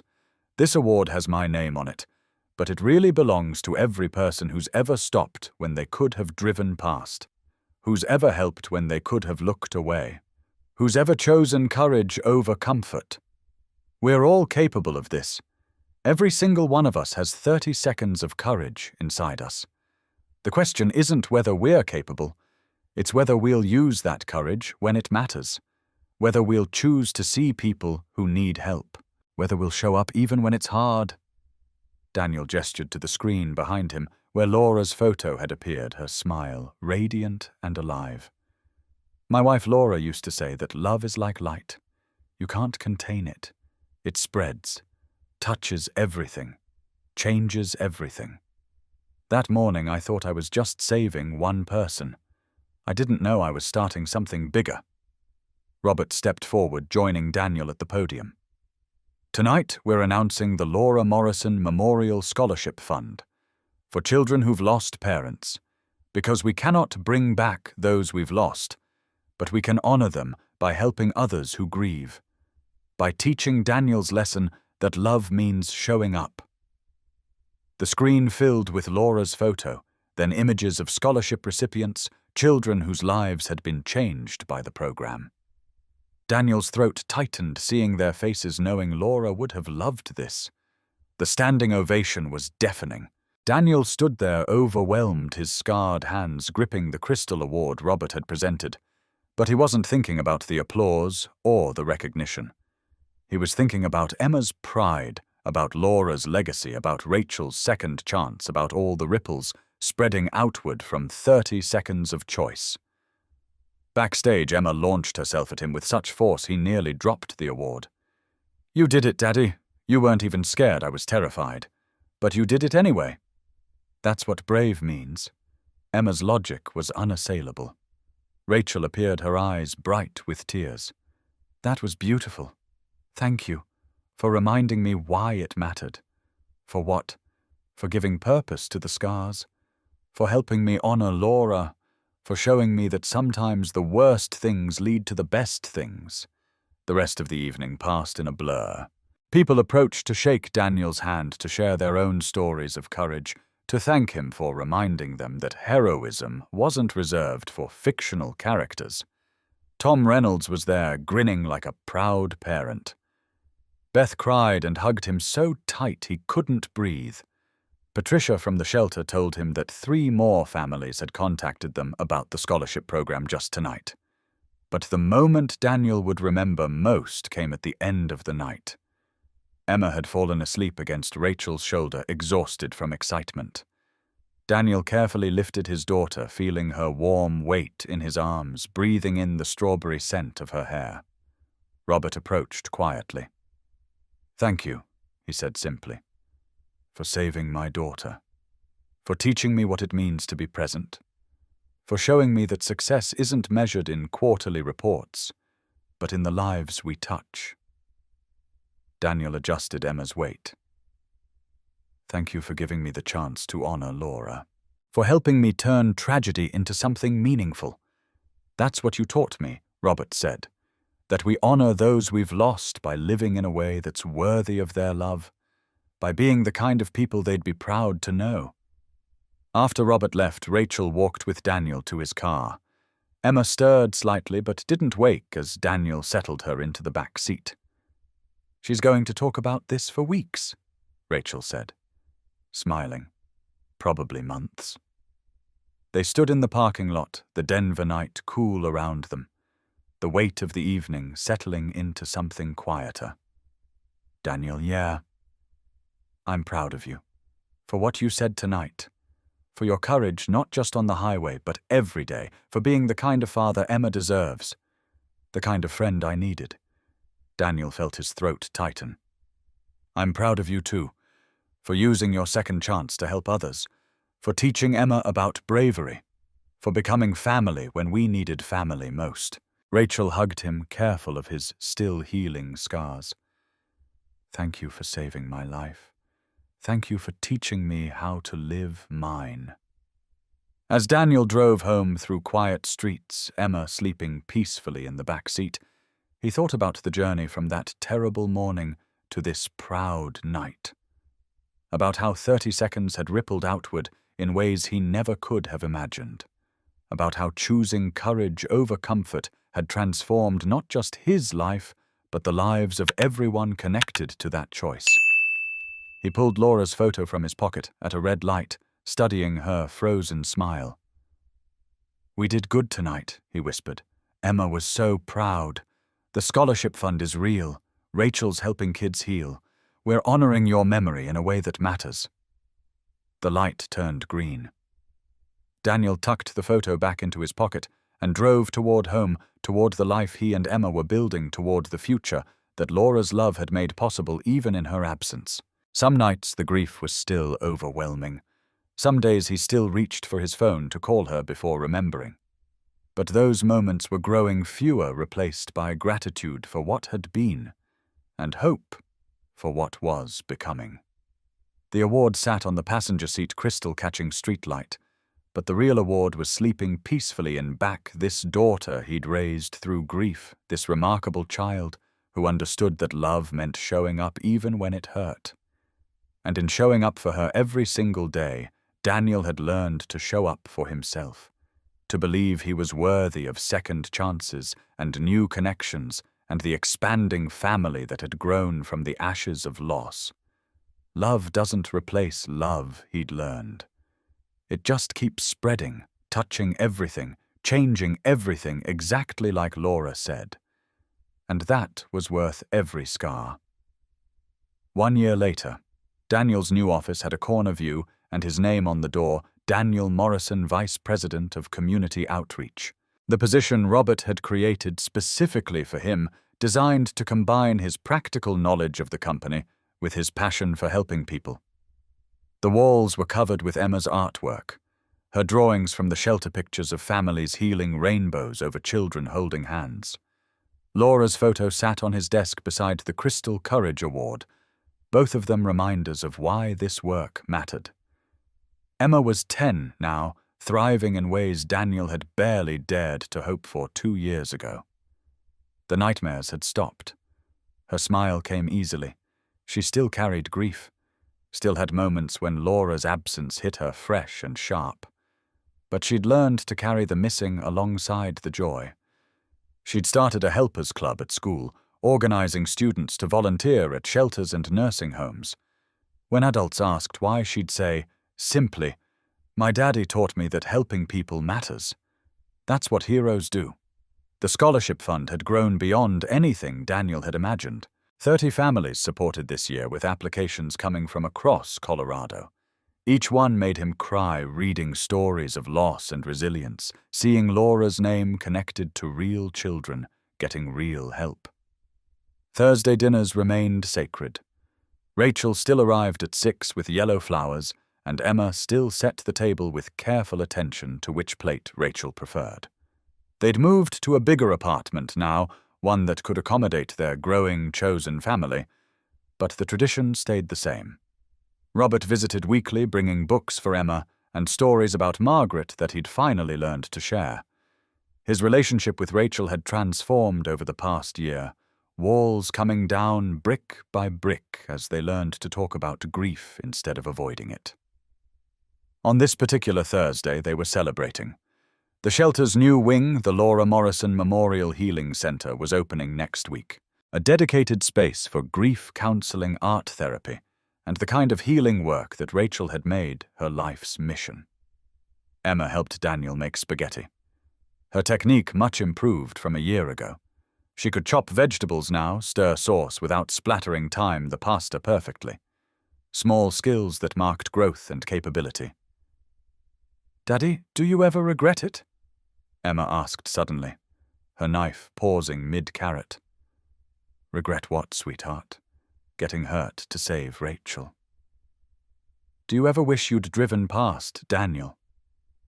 Set down the wooden spoon and gave her question the weight it deserved. Never. Not once. Even though it was scary, especially because it was scary. Because now you know that your daddy is brave enough to do hard things, to help people, to choose right over easy, and that's who I want you to be too. Emma nodded slowly, processing. "I think Mommy's proud. Of both of us. Why's that? Because we're not just surviving anymore. We're living, and helping other people live too. That's what love does, right? Makes more love." Daniel pulled her into a hug. This miracle child who understood everything that mattered. "Yeah, baby. That's exactly what love does." Rachel arrived right on time, arms full of flowers and news. "Patricia says we have 15 new families on the waiting list for the healing center. We're going to need to expand already." "That's good news," Daniel said, though privately he worried about scaling up too fast. Robert followed minutes later, looking more relaxed than Daniel had ever seen him. He'd started taking Fridays off to spend time with Rachel, making up for years of absence with consistent presence now. Over dinner, Emma chatted about the science fair, about her friend's birthday party, about the new girl at school who'd just lost her grandmother, and how Emma had invited her to come to the shelter. Natural and easy, talking about grief and help and connection like they were ordinary topics. After Emma was asleep, the adults sat on the porch with coffee, the Denver skyline glittering in the distance. "It's been a year," Rachel said quietly. "Since the gala. Since everything became official." "Best year of my life," Robert said. Then paused. "No, that's not right. The most meaningful year. The one where I finally figured out what matters." "Which is," Daniel prompted. "This." Robert gestured to encompass the porch, the apartment, the people gathered there. "Being present. Showing up. Knowing my daughter not as an employee or an obligation, but as a person I genuinely enjoy spending time with." Rachel took her father's hand, and Daniel saw years of pain and distance beginning to heal. "You know what I realized," Rachel said. "That morning when I was trapped in that car, convinced I was going to die, I wasn't thinking about my degree or my future career or anything I'd accomplished. I was thinking about all the moments I'd wasted, all the times I'd been physically present but emotionally absent." She looked at Daniel. "You gave me the chance to stop wasting moments, to be fully present, to do work that matters not because it looks good on paper, but because it actually helps people." Daniel thought about the journey from that terrible morning to this peaceful night. About how much had changed, how much had healed, how much had grown. "Laura would have loved this," he said. "All of you sitting here, the work we're doing, the way we've built family from loss. She'd be proud." Robert agreed. "Of all of us, but especially of Emma. That child has more wisdom than most adults I know. She gets it from good teachers." Rachel smiled at Daniel. "She learns by watching you be brave every day. Not the dramatic kind of brave, but the showing up kind. The doing the hard work kind. The choosing connection over isolation kind. That's the best kind," Robert said. "The kind that actually changes lives." They sat in comfortable silence. 3 people connected by tragedy and choice and the slow work of healing. Daniel thought about the Laura Morrison Memorial Healing Center opening next week, about the families it would help, about the ripples still spreading from 30 seconds of courage. His phone buzzed. A text from Beth. Saw the news about the healing center. Laura would be so proud. You're doing it, little brother. You're honoring her in the best way possible. Daniel showed the text to Rachel and Robert. They smiled, understanding without words what it meant to honor the dead by serving the living. The anniversary, Daniel said. Of the accident. It's next week. I know, Rachel said softly. I've been thinking about it. About what I want to say to you, to Emma, to everyone who's been part of this journey. What do you want to say? That I'm grateful. Not for the accident, but for what came after. For the choice you made, for the family we've become, for learning that sometimes the worst days lead to the best things if we're brave enough to keep showing up. Robert cleared his throat, emotion thick in his voice. I want to say thank you, for giving me more time with my daughter, for teaching me what it means to be a father, for showing me that it's never too late to change, to grow, to become the person you should have been all along. Daniel felt tears building. You don't have to thank me. You've given us everything. The job, the scholarship fund, the healing center. You've made Laura's legacy real. No, Robert said firmly. You made Laura's legacy real. I just provided resources. You provided the vision, the heart, the understanding of what these families actually need. That's not something money can buy. The Denver night was cool autumn starting to turn toward winter. Inside, Emma slept peacefully, her dreams untroubled by nightmares. On the walls, her artwork documented a year of healing, of growth, of learning, that broken things could be made whole. Daniel thought about the journey ahead. The healing center opening. More families to help. More children to teach that grief was survivable. More work to do in Laura's name, honoring her memory by serving others the way she always had. It wasn't the life he'd planned. Laura was supposed to be here, supposed to grow old with him, supposed to watch Emma grow up. But loss had taught him that life rarely went according to plan. That sometimes the universe broke things open in terrible ways, that somehow impossibly led to beautiful things. 30 seconds had changed everything. One choice had rippled outward, touching lives in ways he was still discovering. And the work wasn't done. Would probably never be done. There would always be more families who needed help. More children who needed to know they weren't alone. More opportunities to choose courage over comfort. But tonight, sitting on the porch with friends who'd become family, knowing Emma slept safe and loved, seeing the tangible proof that suffering could be transformed into service, Daniel felt something he hadn't felt in 3 years. Complete peace. Not the absence of grief. He would always miss Laura, but peace in knowing he was living in a way that honored her. That the choice he'd made that morning on Highway 36 had been right. That courage compounded, spreading outward in ripples that touched more lives than he could count. Thank you, he said to Rachel and Robert, for being part of this, for showing up, for choosing us as family. Thank you for saving my life, Rachel said, for teaching me how to actually live it. Thank you for saving mine, Robert added, for reminding me what matters. They raised their coffee cups in a quiet toast. To Laura, Daniel said. To Margaret, Robert added. To second chances, Rachel finished. And to all the people, their courage would help heal in the years to come. That night, after Emma was asleep, Daniel sat at the kitchen table and pulled out Laura's coffee mug from the cabinet. He made himself coffee and drank from her mug, something he'd done many times now since that first night after the gala. He looked at Laura's photo on the mantel. 3 years, he told her. 3 years since the accident. And look at what we've built. Look at Emma, how she's thriving. Look at all the lives we've touched in your name. The photo smiled back, eternal and unchanging. I miss you every single day. But I'm learning that missing you doesn't have to mean my life stops. That I can honor your memory by living fully. Not by staying stuck in grief. His phone buzzed. A text from Rachel. "Today was perfect. Laura would be so proud. Thank you for letting me be part of your family. Thank you for choosing us."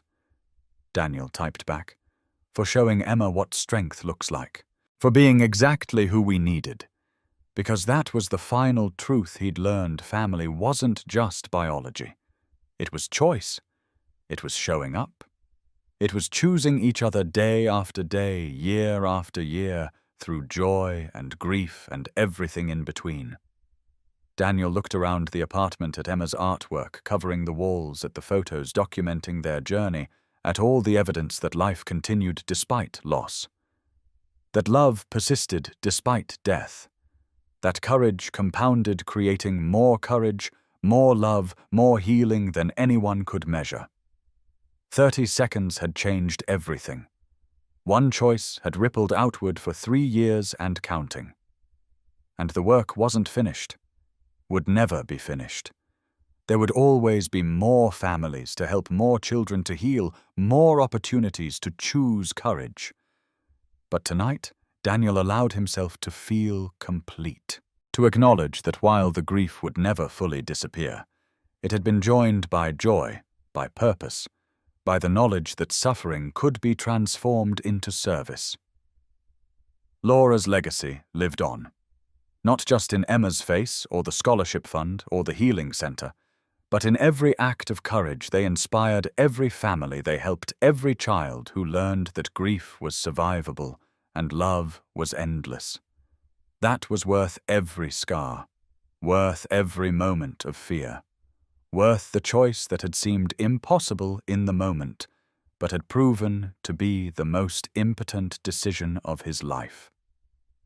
"Love you to the moon," Daniel whispered to Laura's photo one more time. And in his heart, where she would always live, he heard her response, and back again, "My love, always and forever." Friday night, just Daniel and Emma in their apartment. Rachel had plans with friends, Robert was traveling for business, and Beth had her hands full with her own kids. Just the two of them, father and daughter, the way it had been for 3 years now. Emma sat at the kitchen table finishing homework, while Daniel prepared their simple dinner. Grilled cheese and tomato soup, comfort food for a quiet night. Outside, the first snow of the season was falling, dusting Denver in white. "Daddy, can I ask you something?" Emma's voice carried that particular tone that meant a serious question was coming. "Always, sweetheart." "Do you ever feel like Mommy's really gone? Like she's not watching anymore?" Daniel set down the spatula and joined her at the table. This was important. This deserved his full attention. Sometimes he admitted, "Sometimes I can't feel her presence at all, and it scares me. Makes me worry I'm forgetting her, or that she's really just gone and not watching from anywhere." Emma nodded, relieved by his honesty. "Me too. Sometimes I try really hard to remember her voice, and I can't. And then I feel bad, like I'm a terrible daughter." "You're the best daughter." Daniel took her hands. "And you know what I think? What I think Laura isn't just one place or one feeling. She's in the way you help other kids at the shelter, in the kindness you show your friends, in the courage you have when things are scary. She's not watching from somewhere else. She's part of who you are." Emma's eyes filled with tears. "You really think so? I know so. Every time you're brave or kind or compassionate, that's Laura living through you. That's how she's still here." They sat together in comfortable silence, the kind of silence that only comes with deep understanding between two people who've walked through fire together. "Can I tell you something?" Emma asked. "Anything. I'm glad Rachel's our friend, and Robert too." She paused, choosing words carefully. "Not instead of Mommy, but like we're making more family. Like love is growing instead of shrinking." Daniel felt his throat tighten. "That's exactly right, baby. Love grows. It doesn't replace anything. It just keeps expanding." "Do you think Mommy would be okay with that?" With us having new people in our life, I think Mommy would be thrilled. She never wanted us to stop loving just because she was gone. She'd want us to have the biggest, most love-filled life possible. Emma smiled through her tears. That's what I thought too. They ate their simple dinner, snow falling outside the window, the apartment warm and safe around them. After dishes, Emma curled up on the couch with Daniel, both of them reading her small body fitting perfectly against his side. This was the life Laura had wanted for them, Daniel thought. Not a life without pain or loss, but a life where they could hold both grief and joy, where they could miss her desperately while also being grateful for what they had, where love kept expanding instead of contracting. At 9, Emma started yawning.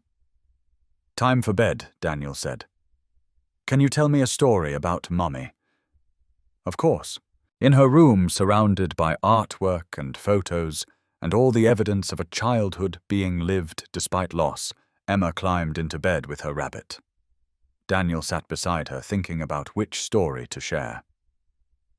"Did I ever tell you about the time Mommy got lost in the grocery store?" No, Emma's eyes went wide.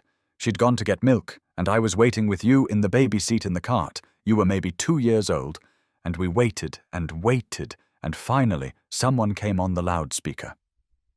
'Would Daniel Morrison please come to the pharmacy?' What happened?" Daniel smiled at the memory. Laura had somehow ended up in a completely different store. She'd walked through a connecting door and ended up next door without realizing it. She was standing there with milk from the wrong store, completely confused about why she couldn't find us. Emma giggled. "That's silly." It was. And when she finally found us, she was laughing so hard she was crying. Said she'd been wandering around looking for the baby food aisle for 20 minutes before she realized she was in the wrong place. "What did you do?" "I kissed her and told her I loved her, even though she was terrible with directions. And she said that's why she married me, because I always knew how to find my way home. And that home was wherever we were together." Emma was quiet, processing. "I miss her." "Me too, baby, every single day. But I'm glad we have stories. They make her feel closer. That's why we keep telling them. So she stays alive in our memories, in our hearts, in the way we live our lives." Daniel kissed Emma's forehead and tucked her in. As he was leaving, she called out, "Daddy." "Yeah, thank you for being brave, for saving Rachel, for helping all those kids at the shelter, for showing me that scary things are worth doing if they help people. Thank you for being you, for teaching me that broken hearts can heal, that families can grow, that love is stronger than loss." In the living room, Daniel sat with Laura's photo, the one from their wedding day. She was laughing at something off camera, her joy captured forever in that frozen moment. "We had a good talk tonight," he told the photo. "Emma asked if you'd be okay with our new family. I told her you'd be thrilled. I hope I was right." The photo didn't answer, but Daniel could feel Laura's presence in the warm apartment, in Emma's peaceful sleep, in the life they'd built from the ruins of tragedy. His phone buzzed. A text from Rachel. "Thank you for dinner yesterday, for being family, for teaching me what that means."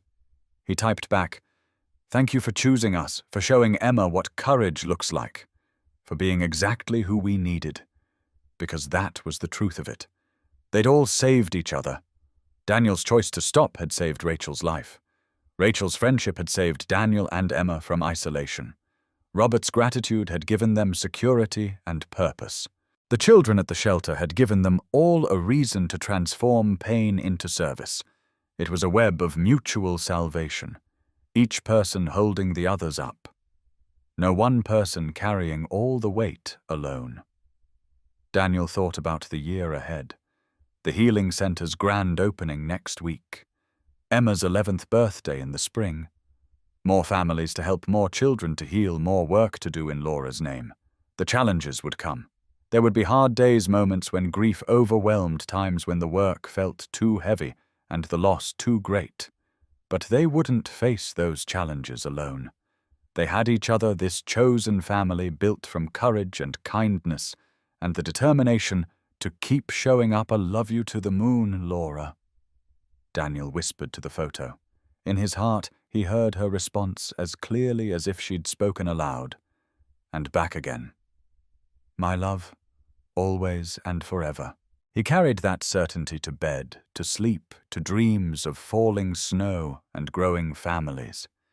And all the ways that love persisted despite death, despite fear, despite everything that tried to make the world smaller. Love grew. That was Laura's greatest lesson. It just kept growing, expanding, creating space for more light, more connection, more life. And in that growth, Daniel found peace. Not the peace of forgetting or moving on, but the peace of carrying Laura with him while still moving forward. Of honoring her memory by living fully. Of building something beautiful from something broken. One day at a time. One choice at a time. One act of courage rippling outward into something larger than he'd ever imagined possible. That was enough. That was everything. 3 years later. The annual scholarship gala had become Denver's premier charity event. Daniel stood in the same ballroom watching 50 scholarship recipients celebrate their achievements. 50 children who'd lost parents who'd found support and healing through the Laura Morrison Memorial Scholarship. Emma was 12 now, tall and confident, no longer the grief-stricken 8-year-old who'd fed her father applesauce in a hospital bed. She stood on stage giving her own speech, her voice clear and strong. 3 years ago, my dad made a choice to stop when he could have driven past. He didn't know then that saving one person would help save so many more. All of us here tonight are proof that courage matters. That one brave choice creates ripples we can't imagine. The audience listened raptly as Emma spoke. Daniel felt tears building pride, overwhelming him. This remarkable child who'd taken her own pain and transformed it into compassion for others. Rachel sat beside him now, the director of community wellness at Paramount Technologies. Her work with the Healing Center had grown beyond anything they'd imagined, helping hundreds of children process grief and trauma. She'd found her purpose in those 30 seconds when Daniel pulled her from fire. Robert was in the front row, beaming like the grandfather he'd become to Emma in everything but biology. At 65, he'd stepped back from daily operations to focus on the foundation's work, finally understanding that legacy was measured in lives touched, not dollars earned. After Emma's speech, recipients took turns sharing their stories. Lily, now 12, spoke about losing her father and finding family at the shelter. Marcus, 14, talked about the scholarship that let him attend therapy and summer camp. Each story was a testament to the ripple effects of courage, to the way one choice had spread outward, touching lives in ways Daniel never could have predicted. During the reception, Daniel found himself on the museum's terrace with Rachel and Robert watching the Denver lights twinkle below. 3 years, Rachel said softly. 3 years since the accident. Feels like a lifetime ago. And also like yesterday. Best 3 years of my life, Robert said. Learning to be a real father. Getting to know my daughter as a person. Being part of something that actually matters. Daniel thought about everything that had changed. The job, the scholarship fund, the healing center, the lives touched and transformed. But more than that, the internal changes. Learning to carry grief while still experiencing joy. Building family from tragedy. Choosing courage over comfort again and again. Emma burst onto the terrace, still energized from her speech. Daddy, Mrs. Patricia says 3 more families signed up for the program tonight. That's wonderful, sweetheart. Emma looked between the 3 adults, her expression serious. You know what I've been thinking? What's that? That morning when you saved Rachel, you thought you were just helping one person. But really, you were helping all of us. Me, because I got to see my dad be brave. Rachel, because she got to live. Mr. Robert, because he got more time with his daughter. All those kids at the shelter, because the healing center exists. That's what courage does.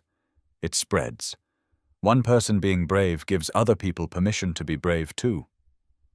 Daniel pulled her into a hug. "When did you get so smart?" "I've always been smart," Emma said, matter-of-factly. "You just keep noticing." They all laughed, the sound carrying on the night air, joy mingling with memory and hope for all that was still to come.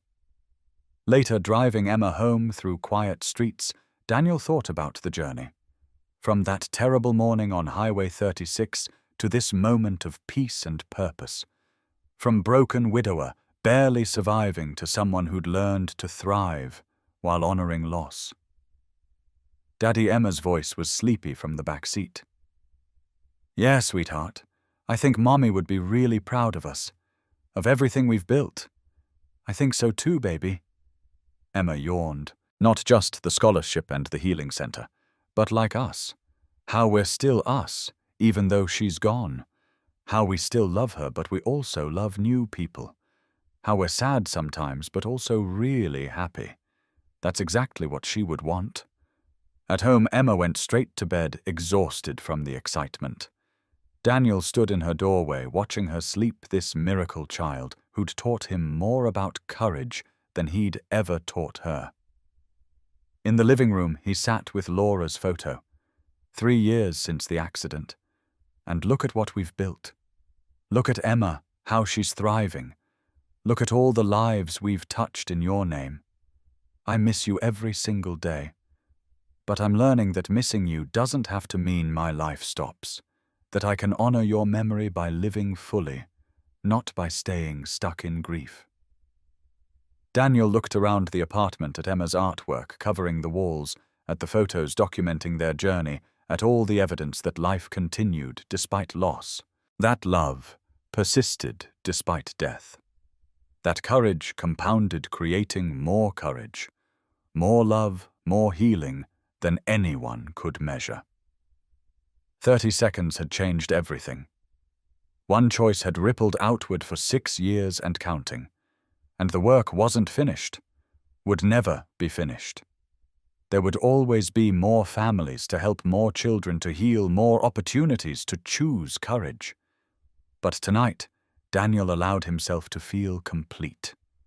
To acknowledge that while the grief would never fully disappear, it had been joined by joy, by purpose, by the knowledge that suffering could be transformed into service. Laura's legacy lived on.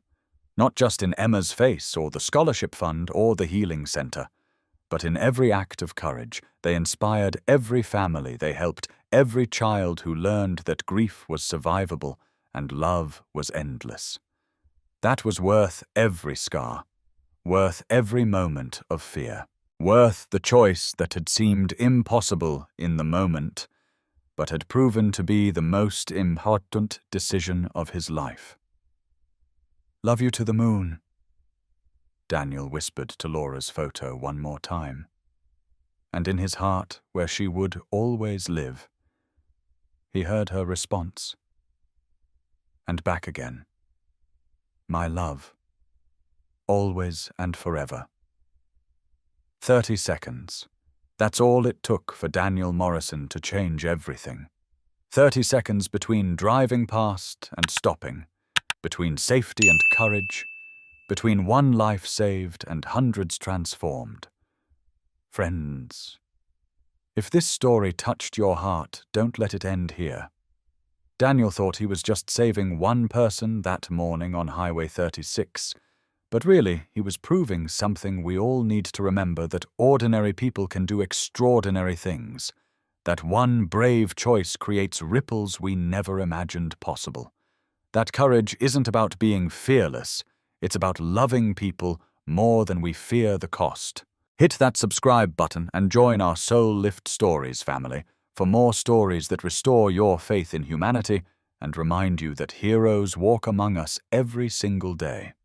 Share this story with someone who needs to remember that sometimes the most broken moments create the most beautiful beginnings. Because sometimes when you risk everything for a stranger, you discover they were never really a stranger at all. They were family you just hadn't met yet. Thank you for watching. And remember, you never know when your 30 seconds of courage might transform not just someone else's life, but your own.